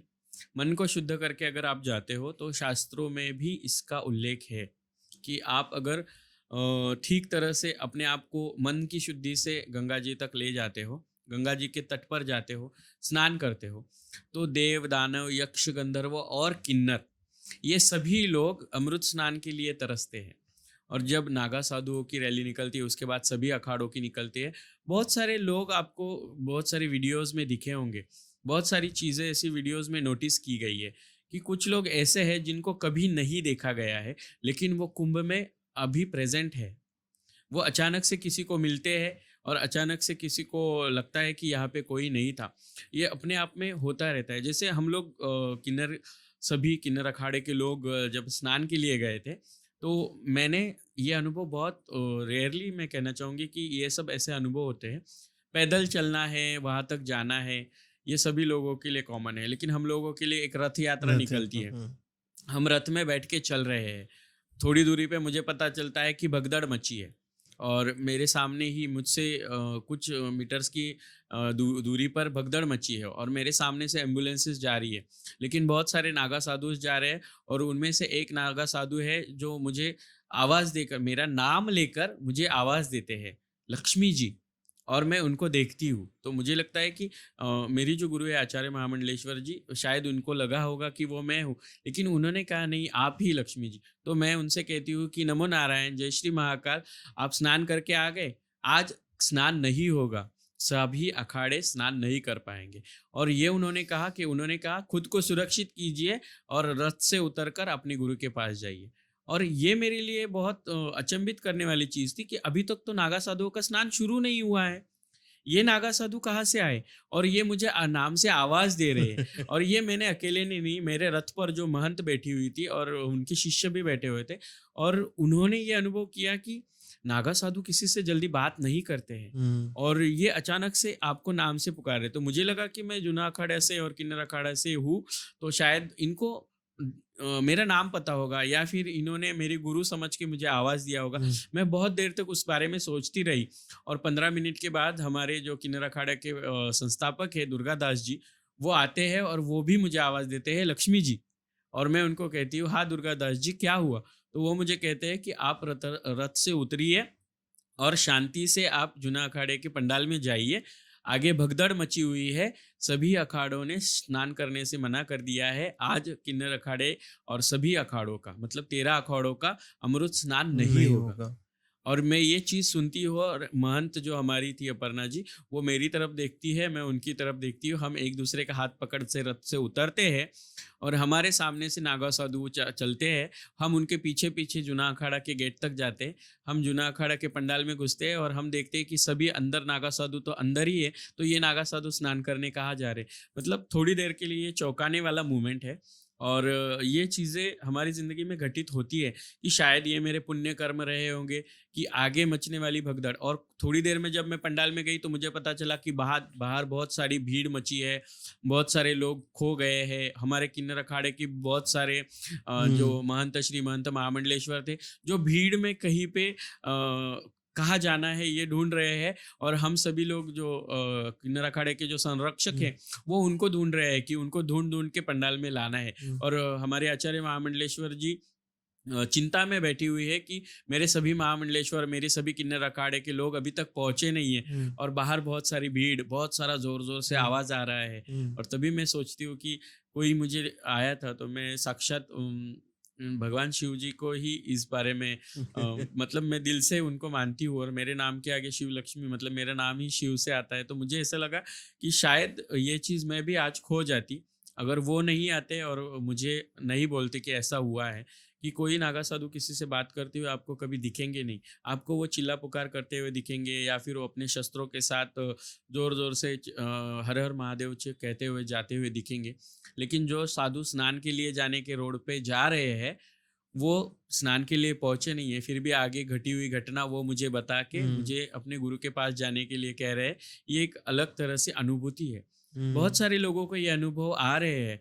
कुंभ में बहुत सारे ऐसे किस्से हैं जो लोग अपने आप को वहाँ पे पहुँचाते तो है कुंभ के भूमि पर, गंगा जी के तट पर, लेकिन वो कभी कभी अनुभव करते हैं कि कोई स्त्री आती है, उनको कहती है कि यहाँ से नहीं यहाँ जाना है, और बाद में पता चलता है कि यहाँ कुछ हुआ है। और ये सब हमारी ज़िंदगी के लिए एक बहुत मायने रखने वाली चीज़ है कि सच में सनातन धर्म में हमारे साधु संत जो है, हमारे देवता जो है, वो आज भी प्रयाग की भूमि पर आए हैं, हमारा कहीं पे हमें आशीर्वादित करने आए हैं, और हम लोगों को होने वाली घटनाओं से बचाने के लिए आए। इसलिए अगर मेरा मन शुद्ध है तो मुझे बहुत सारे भगवान वहाँ मिलेंगे। अगर मेरा मन अशुद्ध है तो मैं गंगा जी में 10 बार भी डुबकी लगाऊं तो 11वीं बार भी मैं अशुद्ध ही रहूंगी। तो ये लोगों ने सोचना चाहिए। ये किस्सा मेरे और अपर्णा जी के और आकांक्षा जी के बीच में जब हमने डिस्कस किया कि हमें पहले बताने वाले वो कौन थे, तो हमें ऐसा लगा कि रहे होंगे कोई, पहचान के होंगे कोई, उन्होंने हमें देखा होगा। लेकिन आज तक मैं वो सोचती हूँ, जैसे मेरे गुरु बड़े अघोरी बाबा जो तारापीठ की यहाँ पे, वो भी ब्रह्मलीन हो गए हैं, मतलब वो उनके अपना शरीर त्याग चुके हैं, जो मेरे अघोर साधना के गुरु रह चुके हैं। उन्हीं की तरह मैं रिलेट करती हूँ कि शायद वो गुरु आए होंगे मुझे बताने के लिए, तू अभी अपने गुरु के पास जा, और बाद में वहाँ पे भगदड़ मच गई। तो ये एक अलग तरह से चमत्कार मेरी जिंदगी का कुंभ में था। क्रेजी। बहुत, मतलब मैं सुनता हूँ ना जब भी तो ऐसा इमोशनल हो जाता है मेरा, मतलब इतना पावर है, इतना स्ट्रेंथ है कि मैं लकी समझता हूँ खुद को कि ये सब सुन पाऊँ, एंड इट इज इजी नहीं है ये सब कॉम्प्रिहेंड करना। हमारे आचार्य महामंडलेश्वर जी जो है, लक्ष्मी नारायण त्रिपाठी माता जी, वो भी हमेशा मैं आपको बताना चाहूँगी कि वो मेरी गुरु है। लेकिन कभी मैं अगर स्ट्रेस में रहती हूँ, ये एक अलग तरह से चमत्कार है। ये बताना ज़रूरी है कि कुंभ की धरती पर भी मेरे साथ इस तरह से बहुत अलग अलग तरह से गुरु जी को जो चीज़ मैंने किसी को नहीं बताई है अपने पंडाल में, मैं महामंडलेश्वर हूँ, अपने पंडाल में हूँ, और मुझे पता है कि मुझे आज ये हुआ है, मुझे वो हुआ है, वो चीज़ मेरी गुरु उसी किन्नर अखाड़े में दूर कहीं पे बैठी है, और वहां से मुझे वीडियो कॉल के पूछ रही है, क्या हुआ, तुझे बीमार है, तुझे आज अच्छा नहीं लग रहा है। लेकिन किसी को पता नहीं है मैं बीमार हूँ या मुझे अच्छा नहीं लग रहा है, फिर भी वो वहाँ करती है। लेकिन जब मैं घर पे होती हूँ, अगर आज मैं बहुत स्ट्रेस में हूँ, या फिर आज कुछ ऐसा हुआ है जो मुझे रुलाने वाला है, आंखें भरने वाला है, या फिर कुछ ऐसी चीज़ हुई है कि जिसकी वजह से मुझे लगता है कि मैं कहीं टूटने वाली हूँ, उसी दिन उनका अचानक फ़ोन वीडियो कॉल आता है, और वो मुझे पूछती है कि तू ठीक है ना। तो मैं बोलती है, हाँ, ओम नमो नारायण गुरु, जय श्री महाकाल, मैं अच्छी हूँ, क्या हुआ। नहीं, मुझे ऐसे लगा कि आज तू ठीक नहीं है, मुझे बस ऐसे लगा कि तू बीमार है, मुझे लगा कि तू टेंशन में है, इसलिए मैंने तुझे फ़ोन किया। तो ये भी एक चमत्कार है, और गुरुदेव होते हैं तो वो भी ये किस्सा मेरे लिए ये भी अजूबा है एक, कि मेरे गुरु को पहले ही पता चल जाता है कि मैं बीमार हूँ या फिर मुझे कुछ तकलीफ है, तो वो इस चीज़ों के लिए मुझे ये करती है। तो ये रिलेट करता है कि सच में मैं भाग्यशाली हूँ कि मैं ऐसे चमत्कार अपनी ज़िंदगी में देख पा रही हूँ। जैसे मेरी मम्मी जी है, उनको 15 साल हो गए हैं, अभी वो स्वर्गवासी हुई है, लेकिन मेरी मम्मी जी को मैंने इन 15 सालों में 15 बार सामने देखा है। मेरी मम्मी जी के गोदी में सर रखे मैं, मेरी मम्मी जी मेरा सर सहला रही है, ये मैंने अनुभव किया है। मैंने अपनी मम्मी जी से 15 सालों में 15 बार खुद से बात की है। मेरी ज़िंदगी में क्या होने वाला है या फिर कुछ हुआ है, मेरी मम्मी जी मेरे सिरहाने बैठ के मुझे बताती है। एक दिन मुझे रात में ऐसा लगा कि मैं बहुत रो रही हूँ और मैं आँखें खोल के देखती हूँ तो मेरी मम्मी जी मेरे सिरहाने बैठती है और बोलती है कि बेटा लोग तो कहते रहेंगे, तेरा काम क्या है? तू करती रह। अगर तू करती रहेगी तो बड़ी बनेगी, अगर तुझे बड़ा बनना है तो लोगों की तरफ ध्यान मत दे। बट ऐसे और फिजिकल फॉर्म में मैंने अपनी आँखों से देखा है, मतलब आई डोंट नो कि रियली लोग इस चीज़ को पता है नहीं है, लेकिन संजय जी जो है उनको ये बारे में मैं हमेशा बताती रहती हूँ। मेरी जो सासू जी है उनको भी मैं ये बारे में बताती रहती हूँ। मेरे फ्रेंड्स को ये बातें मैं शेयर करती हूँ। सेम मेरी जो एक फ्रेंड है सुमेधा नाम है उसका, जो किन्नर यशोदय सामाजिक संस्था का काम करती है और वो हमेशा किन्नरों के बारे में सोचती है, उनके बारे में काम करती है। उनका भी ऐसा है कि अचानक से उनको रात में एक सपना आता है और उनको रात में ऐसा लगता है कि मैं बहुत रो रही हूँ या फिर मुझे कुछ प्रॉब्लम हो रही है, और उनको वहाँ सपना आता है जब वो केरला में होती है और वो वहाँ से मुझे, और मैं सच में देखती हूँ कि मुझे तकलीफ हो रही है और मैं सच में रो रही हूँ, मैं बीमार हूँ, और वो वीडियो कॉल करके मुझे पूछती है कि मैंने ऐसा ऐसा सपना दिखा, तो मैं उसको बोलती हूँ हाँ सच में मुझे रात में क्रैम्प आया था और मैं बहुत रो रही थी। मतलब ये भी एक चमत्कार ही है ना। जिंदगी में कोई चीजें ऐसी होती है ना, वो अलग तरीके से हमारा सिक्स सेंस जो है ना वो एक्टिव होता है ना, तो बहुत सारी चीजें हमें दिखाई देती है। कभी गुरु कभी शिष्य का तो मैं समझ सकता कि वो प्यार होता है गुरु शिष्य का और हाँ तपोबल होता है अपना, हाँ बट जब दोस्तों में होता है तब मुझे शॉक हाँ, होता है कि ओनली दोस्तों में ही नहीं, लेकिन बहुत सारी चीज़ें ऐसी मेरे साथ हुई है। बहुत सारे लोग ऐसे हैं, कभी कभी मैं इंस्टा या यूट्यूब के ज़रिए कमेंट्स आते हैं कुछ, और मैं देखती हूँ एक इंस्टा की, मैंने उनको देखा नहीं है या फिर मैंने उनसे बात नहीं की है, लेकिन अचानक से वो मुझे रोज़ हर एक वीडियो पे कमेंट करती है, और वो कमेंट करती, संध्या नाम है उनका, और वो कमेंट्स करती रहती है, मतलब अच्छी है, आप सुंदर दिख रही हो, आपकी साड़ी अच्छी है, आपकी ये अच्छा है, वो अच्छा है, मतलब वो रोज बातें करती है। मैं अचानक से एक दिन उनको देखती हूँ इस पे मतलब मेरे मोबाइल पे उनका डीपी देखती हूँ, मैं उनका प्रोफाइल चेक करती हूँ और मुझे अच्छा लगता है कि उनका प्रोफाइल है, वो मुझे लाइक करती है, और मैं वो रख के अपना अपना सो जाती हूँ। दूसरे दिन सुबह सुबह 7 बजे मुझे फ़ोन आता है और वो बहुत रो रही होती है, तो मैं उनसे पूछती हूँ कि आप कौन बोल रही हो और आप क्यों रो रही है? तो वो मुझे बताती है कि आपका वीडियो पे नंबर था, मैंने आपको रात को सपने में देखा और रात को सपने में आप मुझे हग करके प्यार कर रही थी, और मुझे अचानक से रोना आ गया और मैं रोते रोते ही नींद से उठी हूँ। ये किस्सा भी मेरी ज़िंदगी में एक अलग तरीके से है कि साधु संतों में जो चीज़ें घटित होती है उसके पीछे रीजंस होते हैं। अभी बहुत लोग कहेंगे साइंटिफिकली कि इल्यूजन्स होते हैं, ये होता है, हमारा माइंड होता है। जैसे स्लीपिंग माइंड में हम लोग कुछ कुछ चीज़ें करते हैं, हम जैसे स्लीपिंग पैरालाइज बोलते हैं, पैरालिसिस। तो वो भी होता है, तो लोग ऐसे बोलते हैं। लेकिन कोई दूर इंसान है जिनको मैं जानती नहीं हूँ, वो बस मुझे देखते हैं, वो लोगों को मैं अगर पहले दिन देखती हूँ और वो दूसरे दिन कहते हैं, मेरे हज़ारों ऐसे फॉलोवर्स हैं जिन्होंने मुझे फ़ोन कर कर के बताया है कि आप मेरे सपने में आई थी, इस कलर की साड़ी पे आई थी, मुझसे ऐसी बात की। मैं किस्से के माध्यम से उनको रिक्वेस्ट करना चाहूँगी कि जिन जिन लोगों ने मुझे फ़ोन करके बताया कि आप मुझे सपने में आइए, प्लीज़ कमेंट करें कि मैं किसके किसके सपने में आई थी। आपको ऐसे हज़ारों लोग मिलेंगे जिनके मैं सपने में गई हूँ, पता नहीं क्यों गई हूँ, लेकिन मैं उनको जानती नहीं हूँ, लेकिन फिर भी शायद वो इनके माइंड का एक खेल होगा, इसलिए होगा, लेकिन ये अपने आप में एक चमत्कार है। ट्रू, ये हो सकता है। होता है। Moving on towards the main question मुझे पूछने का था, बिकॉज आपने जैसे सपनों के बारे में बोला, वैसे ही मेरे साथ हुआ था कि 2 साल पहले, तो मैं स्पिरिचुअलिटी में जैसे ही प्रोग्रेस कर रहा था साधना पद पे जितना भी, तभी तो मैं नॉर्मली ओमकार का जाप करता था। तो अचानक से क्या होता है, सपने में मैं I find out my self in a Tibetan area कहीं पे। उसके बाद मुझे वो गुरुजी का फेस तो नहीं दिखा, बट उन्होंने मुझे कहा कि बैठो, और उन्होंने मेरे फोरहेड पे टच किया, और वही रात पे मेरी पूरे स्पाइन में आग लगने लगी, और मैं सपने से उठ गया, मैं डर गया, मैं बोला ये क्या है। और उठने के बाद सच्ची में फील हो रहा था कि, तो मैं पूछा तो बोले कुंडलिनी का कुछ हो सकता है। तो उसके बाद मैंने किसी को ज्यादा पूछा नहीं था, बट ये एक इतना माइंड ब्लोइंग सपना था। उसके बाद मुझे बहुत बार ऐसे दृष्टांत हुए, मतलब भगवान बात करने आते हैं या फिर कुछ मैसेज आते हैं, स्पेशली स्वामी समर्थ, तो उनसे कुछ मैसेज रहते हैं या फिर कुछ होने वाला रहता है, तो आके बात करते बताते, तो मुझे पता चलता है, तो मुझे ये पता है कि फैक्ट है, होते हैं चीजें और नहीं, कैसे। ऐसे किस्से होते हैं। देखिए, सेम किस्सा जो आपने अभी बताया कि एक गुरुजी आए और उन्होंने यहाँ पे ये किया। सेम मणिकर्णिका घाट जो काशी विश्वनाथ जी में हाँ। है, जहाँ पे हरिश्चंद्र घाट और मणिकर्णिका घाट है। मैं वहाँ पे जो अघोरी लोग आके वहाँ पे साधना करते हैं, मैं गई वहाँ पे मणिकर्णिका घाट पे। मैं हमेशा काशी जाती रहती हूँ, तो मैं विश्वनाथ जी बुलाते हैं, मैं पहुंच जाती हूँ। और मैं वहाँ पे गंगा आरती देखना ज़्यादा प्रेफर करती हूँ, और मणिकर्णिका घाट पर जाकर जो मेरी जिंदगी का जो असली सच है मैं उसे देखती रहती हूँ। एक दिन ऐसे ही हरिश्चंद्र घाट जो है वहाँ पर मैं गई हुई थी। वहाँ पे एक भगवान शिव जी का शिवलिंग बना हुआ है जो थोड़ा सा ऊंचाई पे है। हाँ। वहाँ पे पानी आता है तो गंगा जी अपने आप को समेट लेती है। तो उसी शिवलिंग के पास में एक कुंड बना हुआ है जिसे तांत्रिक हवन कुंड कहा जाता है।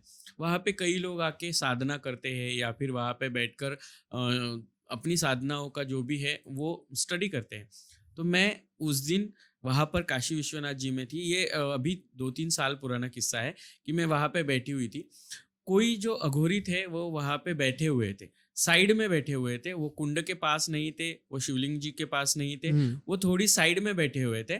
और वो बस मैं वहाँ पे बैठकर बस शिव जी को देख रही थी, गंगा जी का बहता पानी देख रही थी। और मैं थक गई थी घाट चलते चलते, इसलिए मैं वहाँ पे बैठी थी। मेरे साथ जो लोग थे वो पीछे से धीरे धीरे आ रहे थे, या फिर मेरे साथ वाले लोग होटल पे चले गए थे। और मैं वहाँ पे बैठ के मैंने सोचा कि मैं गंगा जी के यहाँ पे थोड़ा सा शांति से बैठूं, फिर रिलैक्स होके जाकर आराम करूंगी। तो वो अघोरी साधु जो थे वो अचानक मुझे ही देख रहे थे। मैं थोड़ी देर के लिए मुझे ऐसा हुआ कि ये मुझे क्यों देख रहे हैं। और बहुत सारे ऐसी बातें थी कि अघोरी साधु आपको देखते ही इसका मतलब खुद भगवान शिव जी भी आपको देख रहे होते हैं, मैं ऐसा मानती हूँ। तो वो साधु जी मुझे हाथ करते हैं लिटरली, मतलब गूज बम्स अभी भी है मुझे कि लिटरली मैं वह तब भी ऐसे डर गई थी कि ये अघोरी साधु जी मुझे बुला रहे हैं। लेकिन मेरी दिल की धार्मिकता इतनी पवित्र थी कि मुझे लगा साक्षात मुझे शिव जी बुला रहे हैं। और मैं उनके पास चली गई और उन्होंने मेरे सर पे हाथ रखा, और मेरे सर पे हाथ रख के उन्होंने कहा है कि बेटा तू बहुत बड़ी बनेगी। तो मैंने उनको बस इतना ही कहा कि आपका आशीर्वाद है तो मैं ज़िंदगी में जैसी हूँ वैसी ही रहना चाहूँगी। आप मुझे बड़ा बनाओगे तो सच में आपसे बड़ा मत बनाना। तो मुझे कहते हैं कि बेटा, किन्नर भगवान का स्वरूप होते हैं और तू भगवान के स्वरूप है, और तू जा अपना काम कर। मैं उनसे कहती हूँ कि बाबा जी आप मुझे पहचानते हैं? तो बाबा जी बोलते हैं मैं हर किसी को पहचानता है, बस तू मुझे नहीं जानती। और जा शिव जी का ध्यान कर, शिव जी के पास जाके तुझे 108 बार ओम नमः शिवाय का जाप करना है और जाकर आराम कर। मैं उठती हूँ, जो स्टेयर्स चढ़ के शिव जी के पास जाती हूँ, ओम नमः शिवाय का जाप करने से पहले जब मैं वहाँ पे बैठती हूँ और सामने देखती हूँ तो वो अघोरी साधु नहीं है। मैं लिटरली वहाँ पे मेरी आंखें भर आती है कि मेरे साथ कुछ अलग हुआ है। वो 100, मैं सच में कहती हूँ कि 108 बार ओम नमः शिवाय कहते हुए जब मैंने आंखें बंद की थी, बस वो मुझे देख रहे हैं, यही मुझे दिख रहा था। और वो मैं लिटरली एक्सपीरियंस कर रही थी कि मेरे सामने वो बैठे हैं शिवलिंग की जगह पे, और मैं ओम नमः शिवाय का जाप कर रही हूँ। उसके बाद से, मतलब ये पिछले 2-3 सालों के पहले मैं थोड़ी मेंटली डिस्टर्ब रहा करती थी, क्योंकि मुझे ऐसा लगता था कि लोग जो कहते हैं वो मैं खुद को रिलेट कर लेती थी कभी कभी।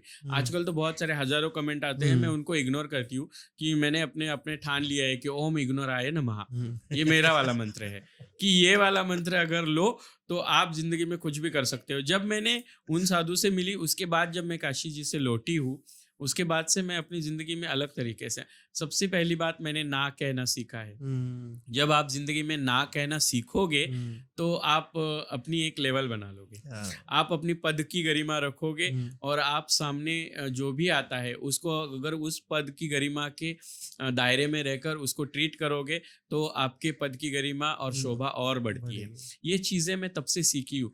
और आजकल बहुत सारे जगह पे मैं जाती हूँ तो जो लोग मुझे नाम रखते थे या फिर जो लोग किन्नर, हिजड़ा या बहुत सारी चीज़ों के लिए बोलते थे, मैं फैमिली से भी, मेरे भाई बहन, मेरे फैमिली मेंबर्स जो मुझे अपोज करते थे, आज वही लोग जब भी मुझे दिखते हैं तो वो खुद से मेरे पैर छूते हैं। तो मतलब मेरे लिए ये अलग थे कि तब से मैं एक अलग दुनिया में आई हूँ और मैं अपने आप को अलग तरह से समझने लगी हूँ। देवदानव यक्ष गंधर्व किन्नर उपदेवता है, हम उपदेवताओं की श्रेणी में आते हैं।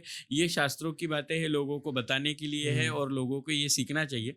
लेकिन जब खुद के लिए ये बातें सोची जाती है तो जब भी हम रात को सोने से पहले 2 मिनट खुद के लिए देना चाहिए और सोचना चाहिए कि मैंने दिन भर क्या किया और मुझे कल क्या करना है। अब अपने आप में बड़े बन जाओगे। और उस अघोरी साधु के किस्से के बाद मुझे लगता है कि वो ओम नमः शिवाय वाला 108 बार का था, वो आज तक मेरा कंटिन्यू। सोने से पहले जब अपना मोबाइल साइड में होता है, जब मैं पानी पीकर सोती हूँ तो अपने आप 108 बार ओम नमः शिवाय होता है, वो आज भी मुझे दिखते हैं और मैं सो जाती हूँ। और कभी अगर मेरे साथ कुछ घटित होता है, अघटित चीज़ें घटने वाली होती है तो वो मैं नहीं करती हूँ दूसरे दिन। वो मुझे पहले से रियलाइज हो जाता है कि ये हो सकता है, तो मैं नहीं करती हूँ। बहुत लोगों को ऐसा लगता है कि अरे ये पहले एक लड़का था, फिर ये लड़का लड़की बना, फिर ये महामंडलेश्वर बना। लेकिन उन लोगों को मैं किस्से के माध्यम से चैलेंज करती हूँ। 10 मिनट मेरे साथ बैठे, 11वें मिनट पे आप मेरे पैर छू के निकल जाओगे। क्योंकि आप अगर खुद को ज्ञानी समझते हो ना, तो मैं भी खुद को कम नहीं समझता। और अहम ब्रह्मास्मि, ये मेरे गुरु का जो वाक्य है, ये मैं हमेशा जानती हूँ। हम खुद को ब्रह्मा जब तक नहीं समझेंगे, हम खुद को भगवान जब तक नहीं समझेंगे, तब तक आप मुझे भगवान मानोगे नहीं। आप कुछ भी बोलो, कुछ भी चीज़ों के लिए मुझे आप इग्नोर करो या ब्लेम करो, लेकिन मैंने देखा है कि हमारे शास्त्रों में भी बहुत लोगों को नाम रखा गया है। अभी भी उन लोगों को, देवताओं को भी अभी तक अपोज किया जाता है कि ये था वो था। जैसे भगवान श्री कृष्ण जी के बारे में कहा जाता है। लेकिन लोगों को जब तक हम मिलते नहीं है ना, वो हमें कैसे जज करते मुझे पता नहीं चलता है। तो उन्हीं लोगों को मैं चैलेंज करती हूँ, कभी आइए, मिलिए, जरा शिवलक्ष्मी के साथ बात कीजिए। अगर शिवलक्ष्मी क्या है या आपको ना समझ में आए तो आप मुझ में कमेंट करने के लिए मैं आपको परमिशन देती हूँ। मूविंग ऑन टुवर्ड्स, क्या हम लोग थोड़ा तंत्र के बारे में बात कर सकते हैं? जी जी जी। Moving on towards the experience, जैसे आपने अभी एक्सपीरियंस बोला, सिर्फ हिंदी में एक बार रिपीट कर दीजिए। जी जी। बिकॉज मराठी में लोग नहीं समझते ज्यादा। हम लोग को वो नॉर्थ इंडिया साइड और इंटरनेशनल भी जाते हैं। तो कैसे हुआ, मतलब एक्सीडेंट का क्या बात चल रहा था? अच्छा, हाँ, अभी जब हम डिस्कस कर रहे थे तो बहुत सारे लोग हैं, मतलब बहुत सारे लोगों को पता नहीं होता है कि सिक्स सेंस बोलते हैं हम लोग, जिन अघोरी बाबाओं के बारे में मैंने अभी बताया। ऐसे ही एक अघोरी बाबा जो है, जो तारापीठ में है, और हम तारापीठ जाकर आए और अचानक से मेरे तेजस और कविता की शादी हुई। और हम लोगों को पता था कि अभी कविता की डिलीवरी होने वाली है, लेकिन कब होने वाली है, क्या होने वाला है, किसी को पता नहीं था।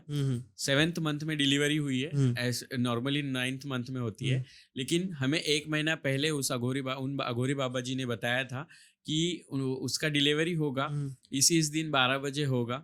और उस दिन कोई शायद त्योहार भी था, उस दिन का बोला था, और उस दिन 12 बजे होगा और आपको लड़का ही होगा, उसे लड़का ही होगा, उसका नाम आपको रुद्र रखना है। और आज जब वो होने वाला था, हम नींद में थे और सुबह 6 बजे हमें फ़ोन आया कि कविता को डिलीवरी के लिए लेकर गए हैं। और 12 बजे शार्प 12 बजे हमें कॉल आया कि लड़का हुआ है। तो हम अचानक से बोल पड़े कि रुद्र आया, मतलब उन अघोरी बाबा ने बताई हुई चीज़ सत्य थी। उसके रुद्र के जन्म के बाद 4 महीने पहले हम लोगों को हम काशी गए थे, उन्हीं अघोरी बाबा ने ये बताया हमें कि आपका जो देवर है, जो शादी के बाद थोड़ा सा डिस्टर्ब हो चुका है और उसका एक्सीडेंट होने वाला है, वो अपनी ससुराल जाएगा और वहाँ पे उसका एक्सीडेंट होगा। ये 4 महीने पहले हमें बताया गया था, और 4 महीने बाद सच में उसका एक्सीडेंट हुआ। मतलब ऐसी कंडीशन थी, लोगों ने यूट्यूब के माध्यम से देखा है ये मेरा वाला किस्सा, कि उसका एक्सीडेंट जब हुआ था तो हमें फ़ोन आया था कि आपको सुबह उनका बॉडी लेकर जाना है। लेकिन हम लोग जब वहाँ सुबह पहुँचे तो वही रुद्राक्ष की माला, जिसे शिव जी को मैं मानती हूँ, गले से एक रुद्राक्ष की माला हमेशा मैंने पहनी हुई होती है, हमेशा मालाएं बहुत। तो मैंने एक रुद्राक्ष की माला निकाल के आईसीयू में उस पेशेंट के गले में डाल दी है। और 10 बजे मुझे डॉक्टर बोलते हैं कि कुछ अलग अलग तरह के ट्रीटमेंट्स है, अलग अलग तरह के इंजेक्शंस है, जिनसे हम इन्हें बचा सकते हैं। मैंने कहा कंटिन्यू डॉक्टर, और वो बच गए और वो आज भी अच्छी तरह से जी रहे। मतलब ये 1.5 साल में मैंने 1.5 साल पहले की घटना है, लेकिन ये भी हमने अनुभव किया है।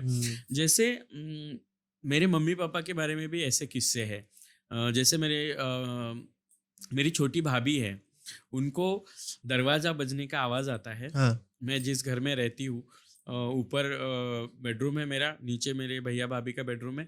उनको दरवाज़ा बजने की आवाज़ आती है। नॉक प्रॉपरली नॉक हाँ किया है, वो दरवाज़ा खोलती है और उन्हें मेरे मम्मी पापा सामने खड़े दिखते हैं और वो उनसे बोलते हैं कि हमें खाना चाहिए, भूख लगी है, मेरे मम्मी पापा कहते हैं।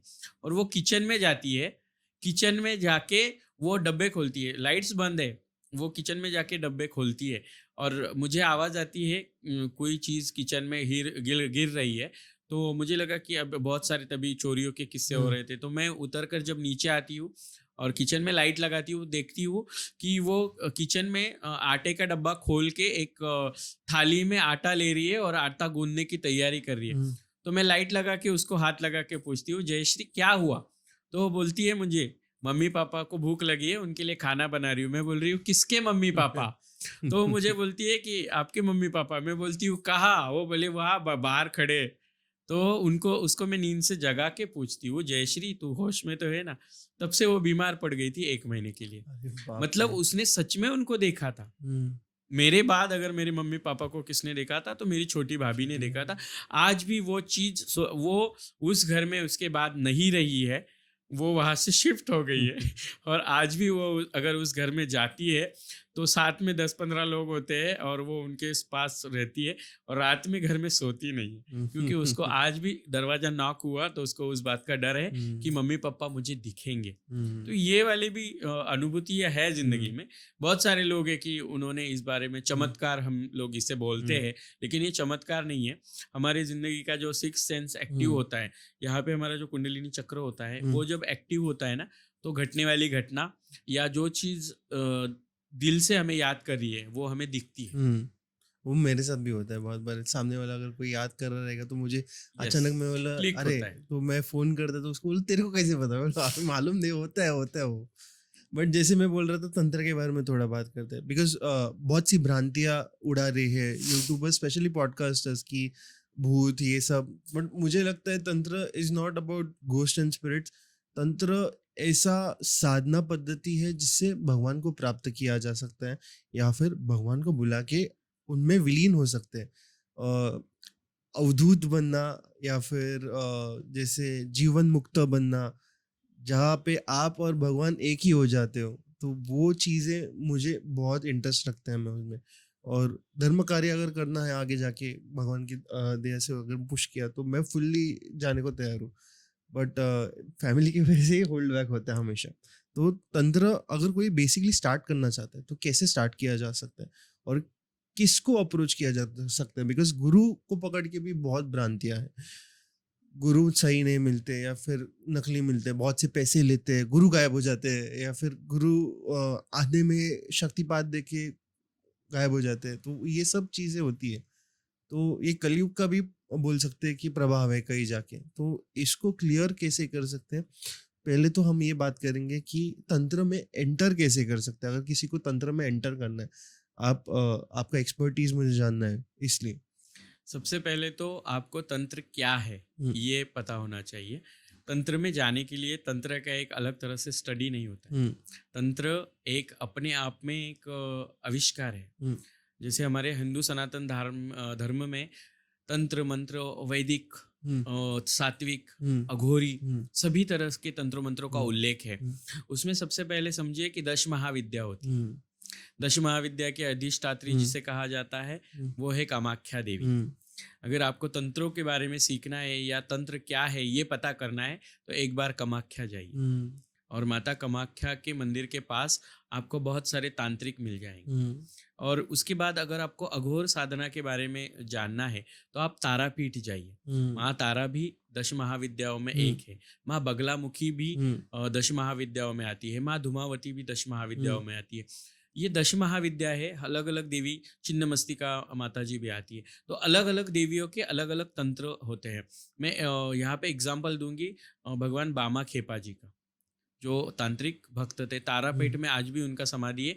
आज भी वो लोगों को दिखते हैं। हम्म, वो माँ तारा को या माँ काली को डायरेक्टली उन्होंने प्रसन्न किया था। हम्म, और वो डायरेक्टली माँ तारा को देखते थे, उनको हम्म, खाना खिलाते थे, हम्म, उनको भोग चढ़ाते थे।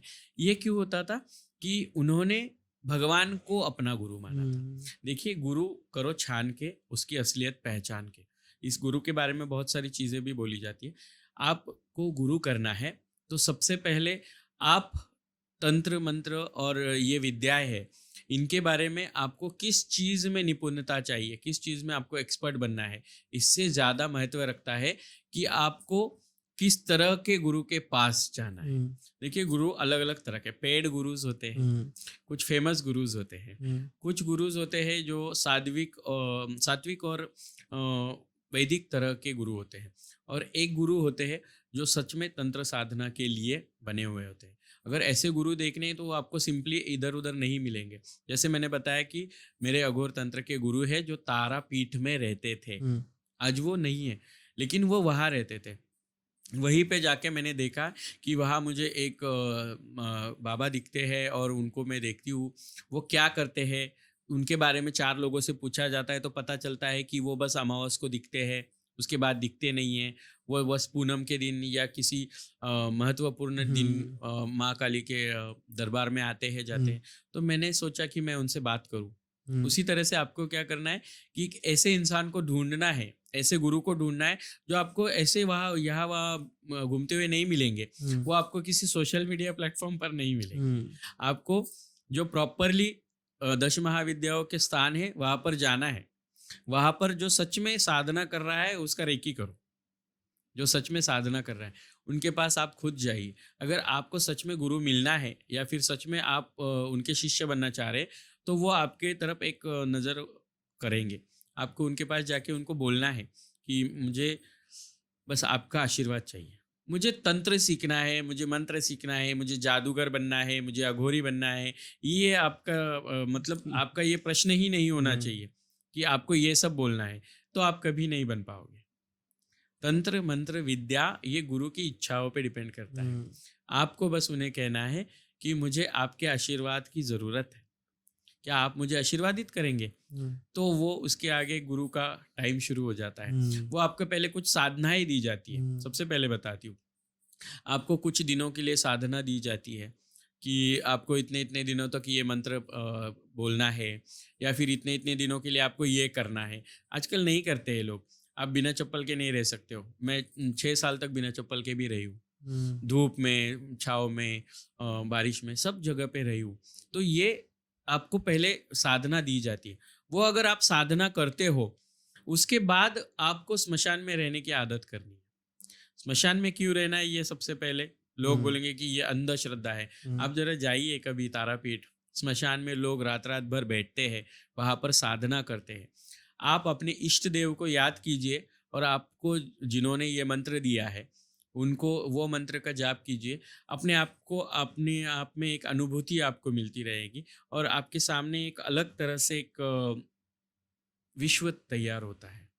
जैसे अभी मैं आपसे बात कर रही हूँ, लेकिन मुझे ऐसा लग रहा है कि हम तारापीठ में बैठे हैं, हम बड़े स्मशान में हैं, और यहाँ हम्म, बामा खेपा जी की समाधि है, और मैं अपने गुरु की समाधि के सामने बैठ के आपको ये बोल रही हूँ, हम्म, क्योंकि ये आपका इल्यूजन होना चाहिए हम्म, कि आप उस चीज़ को समझे। हम्म, आप जब उस साधना से गुजरते हो, तो उस साधना से गुजरने के बाद आपको अपने आप में एक अनुभूति आना शुरू होता है। आपका हम्म, सिक्स सेंस एक्टिव होता है। हम्म, आपकी आँखों में, आपके चेहरे पर एक अलग तरह से प्रभाव होता है। लोग आपको देख के अट्रैक्ट होते हैं। हम्म, आप अगर लोगों की आँखों में देखते हो, तो लोगों को आपके प्रति एक आकर्षण बनता है। उसके बाद आपकी साधना का स्टार्टिंग शुरू होता है कि आप अब उसके लिए काबिल हो। हम्म, तो ये सब चीज़ें जब आप करते हो, तो गुरु आपको उसी जगह पे ढूँढना है, या फिर किसी को जिनको पता है तंत्र व मंत्र व विधि विधि के बारे में, उनके पास आपको जाना है, इन सब बारे में पूछना है, आपको साधना स्टार्ट करनी है। उसके बाद शुरू होती है आपकी सही में परीक्षा।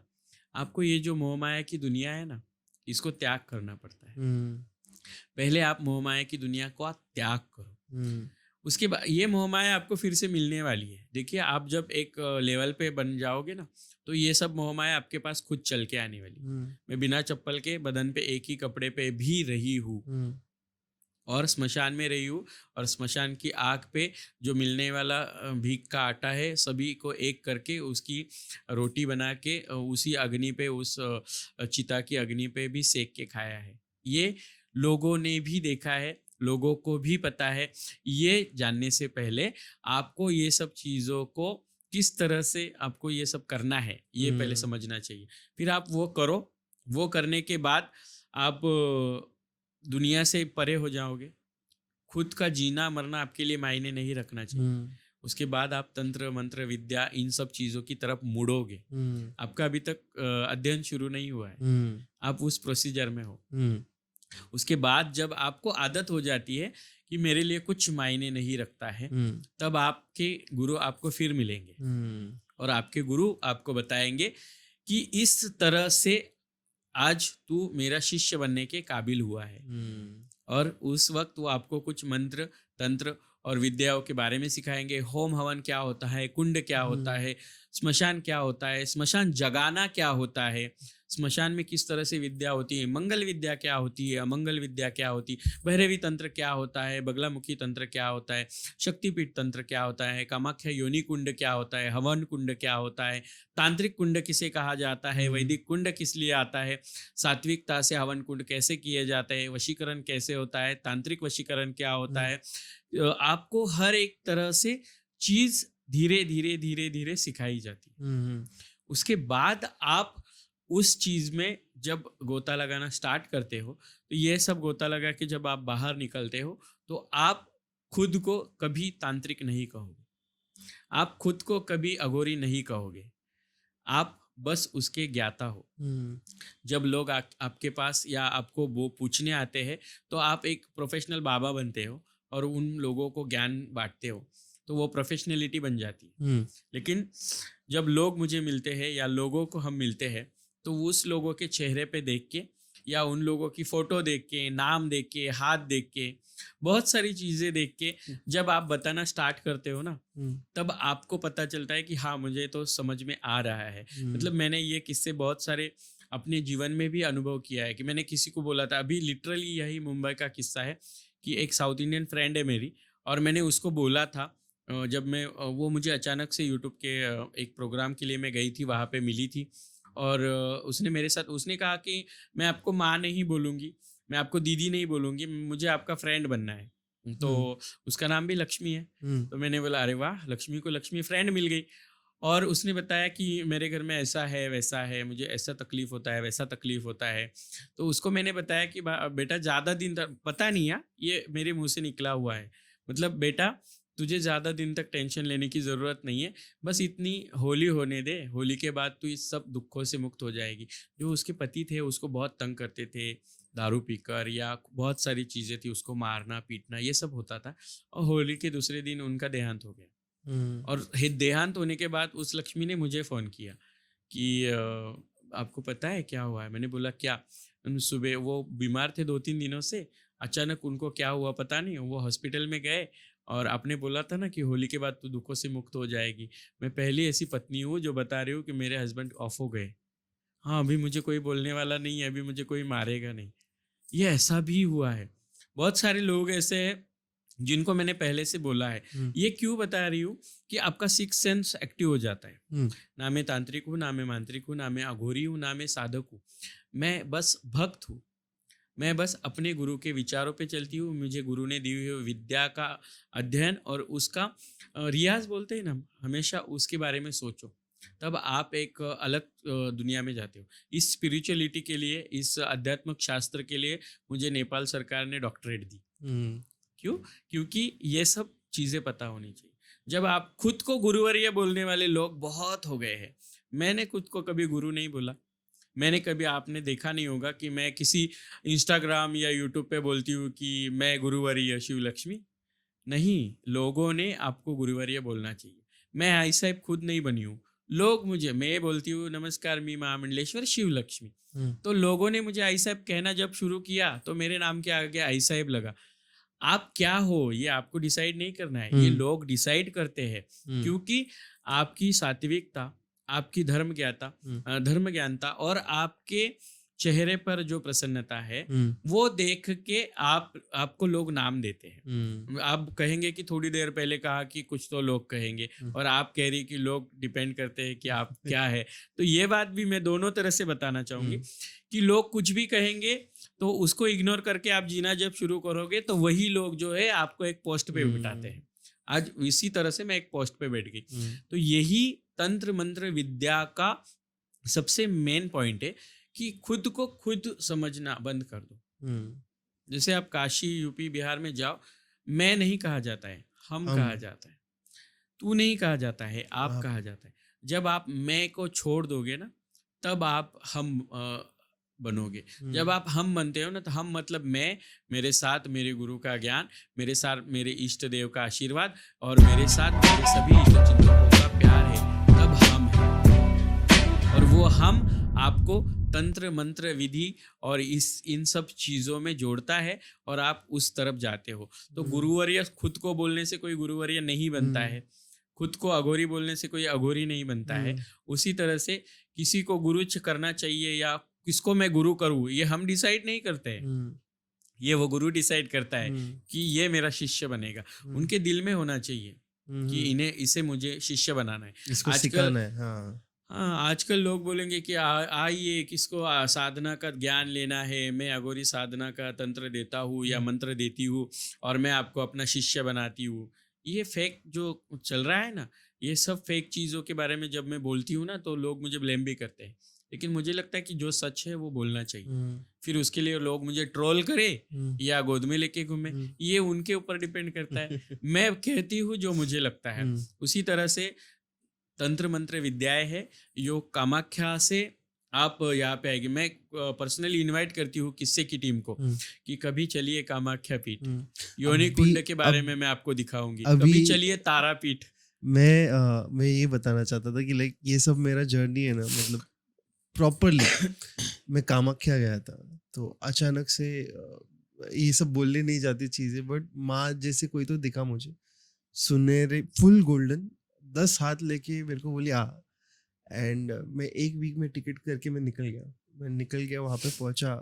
मैं जैसे ही पहुँचा, मेरे साथ 3 जन थे, मैं पकड़ के, तो 2 जन थे, उनको अंदर आने नहीं मिला, लाइन नहीं थी। मैं 5 बजे वहाँ पे पहुँचा, 5:45 को मेरा दर्शन हो गया। मुझे अम्बाबाची वस्त्र भी मिल गया, मुझे पानी भी मिल गया। मेरे पास पानी के लिए कुछ नहीं था, वो बॉटल में पानी दिया गया मेरे को। वो बॉटल में देते नहीं है, सबको पता है, वो बॉटल में पानी दिया गया। मैं इतना खुश हो गया था आते समय। और एक चीज़ हो गया कि हम लोग नॉर्मली ये मेन द्वार से आते हैं ना, तो मैं वो पीछे के द्वार से अंदर चला गया। कैसे क्या मैं ढूंढते ये भगवान पे डिपेंड कर। मैंने कहा ना कि आप डिसाइड नहीं करते हो आप कहाँ जाओगे। जैसे मैंने थोड़ी देर पहले कहा कि मैं हमेशा काशी जाती हूँ, विश्वनाथ जी बुलाते हैं और मैं पहुंच जाती हूँ। उसी तरह से माँ जिसको बुलाती है ना, हम वही जाते हैं। देखिए, भगवान हमें बुलाते हैं, कोई माने या ना माने। तो आस्तिकता और नास्तिकता ये हमारे यहाँ पे बहुत चलता है। लेकिन नास्तिक लोग जो ना मानने वाले हैं, वो साइंस को तो मानते हैं ना। जो साइंस को मानते हैं वो अध्यात्म को मानते हैं, जो अध्यात्म को मानते हैं वो सनातन को मानते हैं, जो सनातन को मानते हैं वो भगवान को मानते ही है। तो जो नास्तिक लोग हैं ना, वो असल में देखा जाए तो वो सनातन को और भगवान को मानने वाले नास्तिक है। तो वो कभी ऐसे बहुत लोग हैं। अंधश्रद्धा अलग है, नास्तिकता अलग है, और आस्तिक होना अलग है, और श्रद्धा के बारे में बोलना अलग है। तो ये सब चीजें आपको उसी तरह से बोलनी है। बट एक छोटा सा एडवाइस जो मुझे लोगों को दे रहा है कि बहुत मेंटली, जैसे आपने बोला मेंटली आप डिस्टर्ब, तो मेंटली डिस्टर्ब होने से लेके सनातन में जाने तक ये जो ट्रैवल है, उसमें आपने क्या पद्धति यूज़ की जो आप में ब्रेन स्टेबलाइज करती है? सबसे पहले तो मेंटली डिस्टर्ब होने का कारण भी लोग ही थे। मैं अपने आप में एक अलग इंसान थी। मतलब मैंने अपनी लाइफ का 25 ईयर्स एज ए बॉय मैंने जिया है। मैंने MA तक अपना पढ़ाई कंप्लीट किया, उसके बाद भी मैं पढ़ रही थी। मैं एज ए टीचर, प्रोफेशनली मैं एज ए टीचर वो थी, और मैं पढ़ा रही थी, बच्चों को भी पढ़ा रही थी।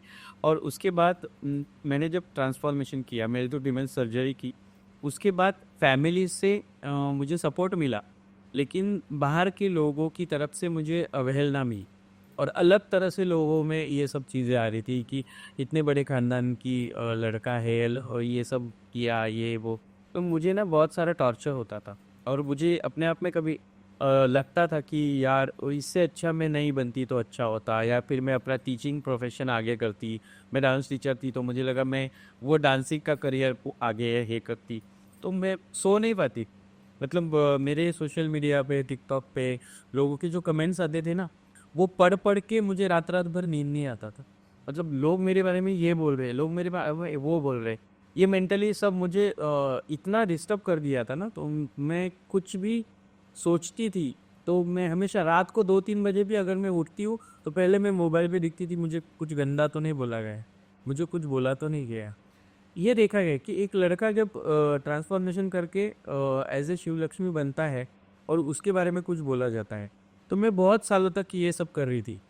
संजय जैसे लोग मिले या बहुत सुमेरा जैसे लोग मिले, जिन्होंने मुझे ये चीज़ रियलाइज़ करवाई कि नहीं, ये सब है, उन लोगों को जवाब देना भी ज़रूरी है। तब मेरे गुरु आचार्य महामंडलेश्वर लक्ष्मी नारायण त्रिपाठी माता जी जो है, उन्होंने मुझे ज़िंदगी में उस वक्त अपना के एक चीज़ बताई कि लोगों को कहने दे, तू अपना काम करती रहे। और तभी हम हमारे धर्मों में हमें माँ भी होती है। तो मेरी माँ महामंडलेश्वर पार्वती माई जी है जो दुलिया में है, वहाँ की मालक है। और उनके पास गई और उनके पास मतलब उनके गले पड़ के मैं कहा कि मैं बहुत टेंशन में हूँ, मुझे समझ में नहीं आ रहा है मैं क्या करूँ।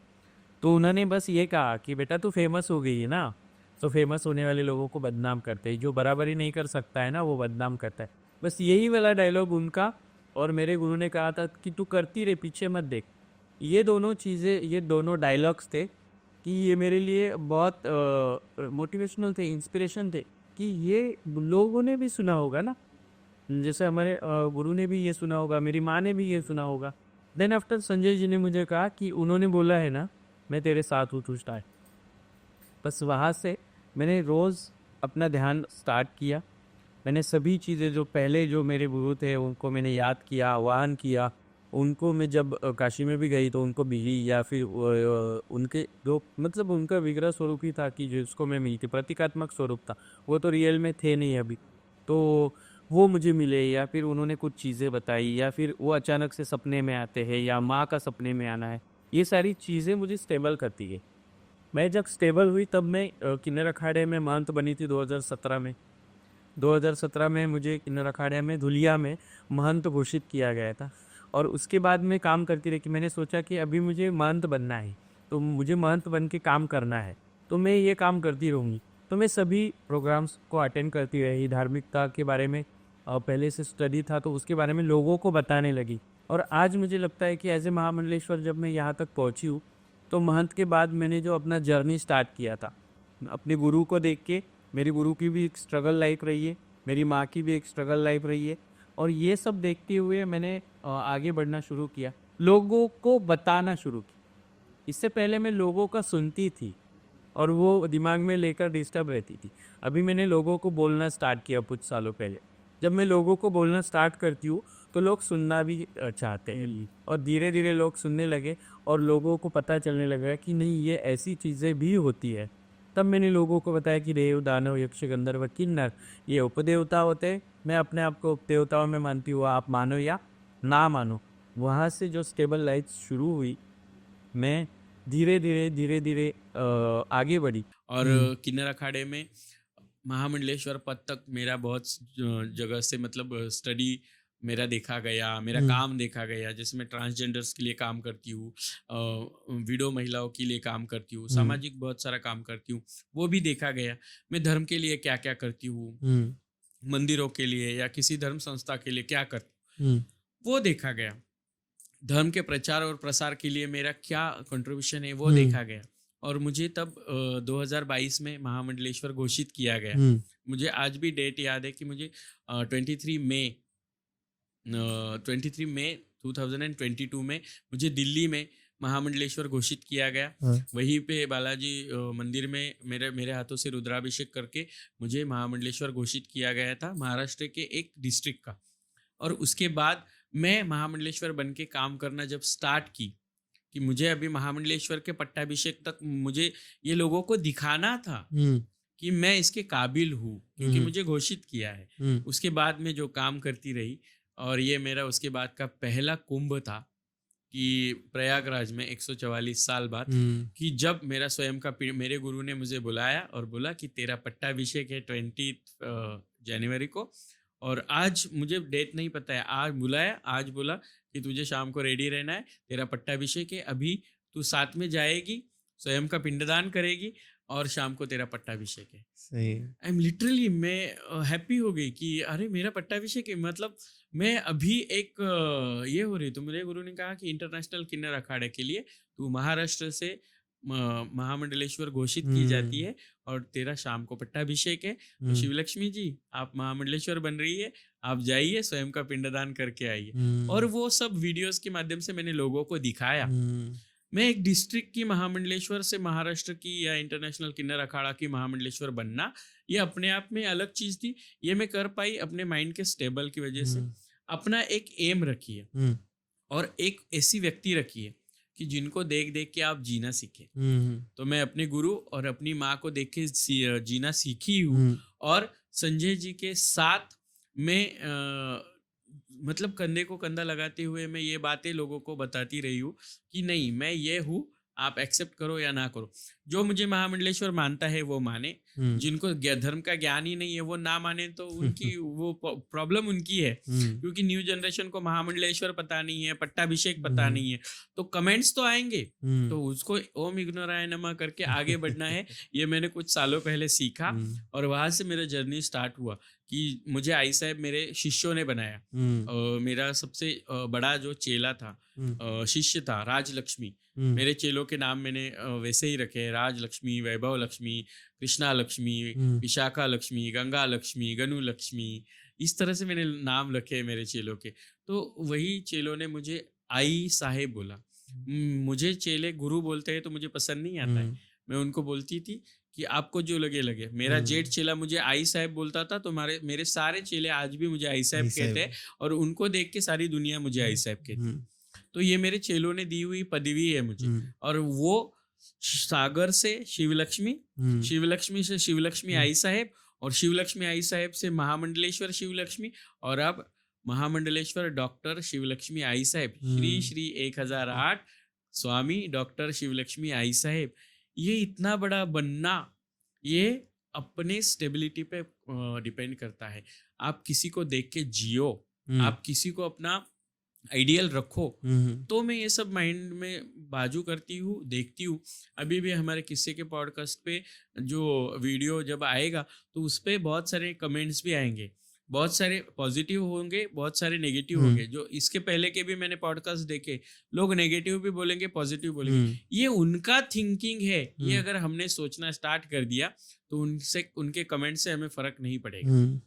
क्योंकि अगर लोगों के कमेंट पे मैं जीना शुरू कर दूं तो मेरी जिंदगी उसी दिन खत्म हो जाएगी।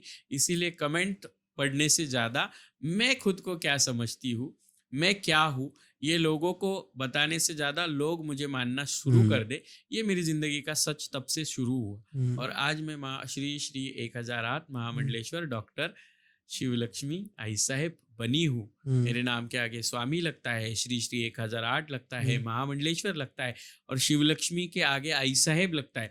मतलब आगे और पीछे की जिंदगी को शिवलक्ष्मी ने गोल घुमाते हुए एक जगह पे लाया। इसके पीछे उसके गुरु है, उसकी माँ है, माँ बाप का आशीर्वाद है, साथ करने वाले दोस्त है, और मैंने अपने मन पे कंट्रोल किया। मैंने ना बोलना सीखा, मैंने लोगों को समझना सीखा, मैंने लोगों को पढ़ना सीखा, तब ये शिवलक्ष्मी नाम की बुक बनी है। उसके बाद श्रद्धा राजे भोसले जो डायरेक्टर और लेखक है, मेरे लाइफ पे मूवी बना रही है। शिवलक्ष्मी के नाम पे एक मूवी बन रही है, जो शिवलक्ष्मी का सागर से शिवलक्ष्मी और शिवलक्ष्मी से महामंडलेश्वर शिवलक्ष्मी तक का पूरा ट्रैवल जो है आज तक का, मेरा पट्टाभिषेक होने के दिन तक का, वो उसमें आएगा। मेरी बुक भी लिखी जा रही है, जो सागर मंथन एक दुहेरी जीवन प्रवास, ये मराठी में है। सागर मंथन एक दुहेरी जीवन प्रवास, मतलब ड्यूअल लाइफ। तो ये भी बुक लिखी जा रही है, वो जल्दी ही पब्लिश हो जाएगी। तो ये सारी जो चीज़ें हैं ना, ये करने के लिए खुद को स्टेबल किया। मेंटली डिस्टर्ब सभी लोग होते हैं ना। मैंने कभी मेंटली डिस्टर्बेंस के लिए डॉक्टर किया, ना मैंने मेंटली डिस्टर्बेंस के लिए खुद को सुसाइड करने तक ले गई। मैं जब पहली लाइफ थी तब मैं बहुत कुछ कर पाई, बहुत कुछ कर लिया मैंने बहुत कुछ।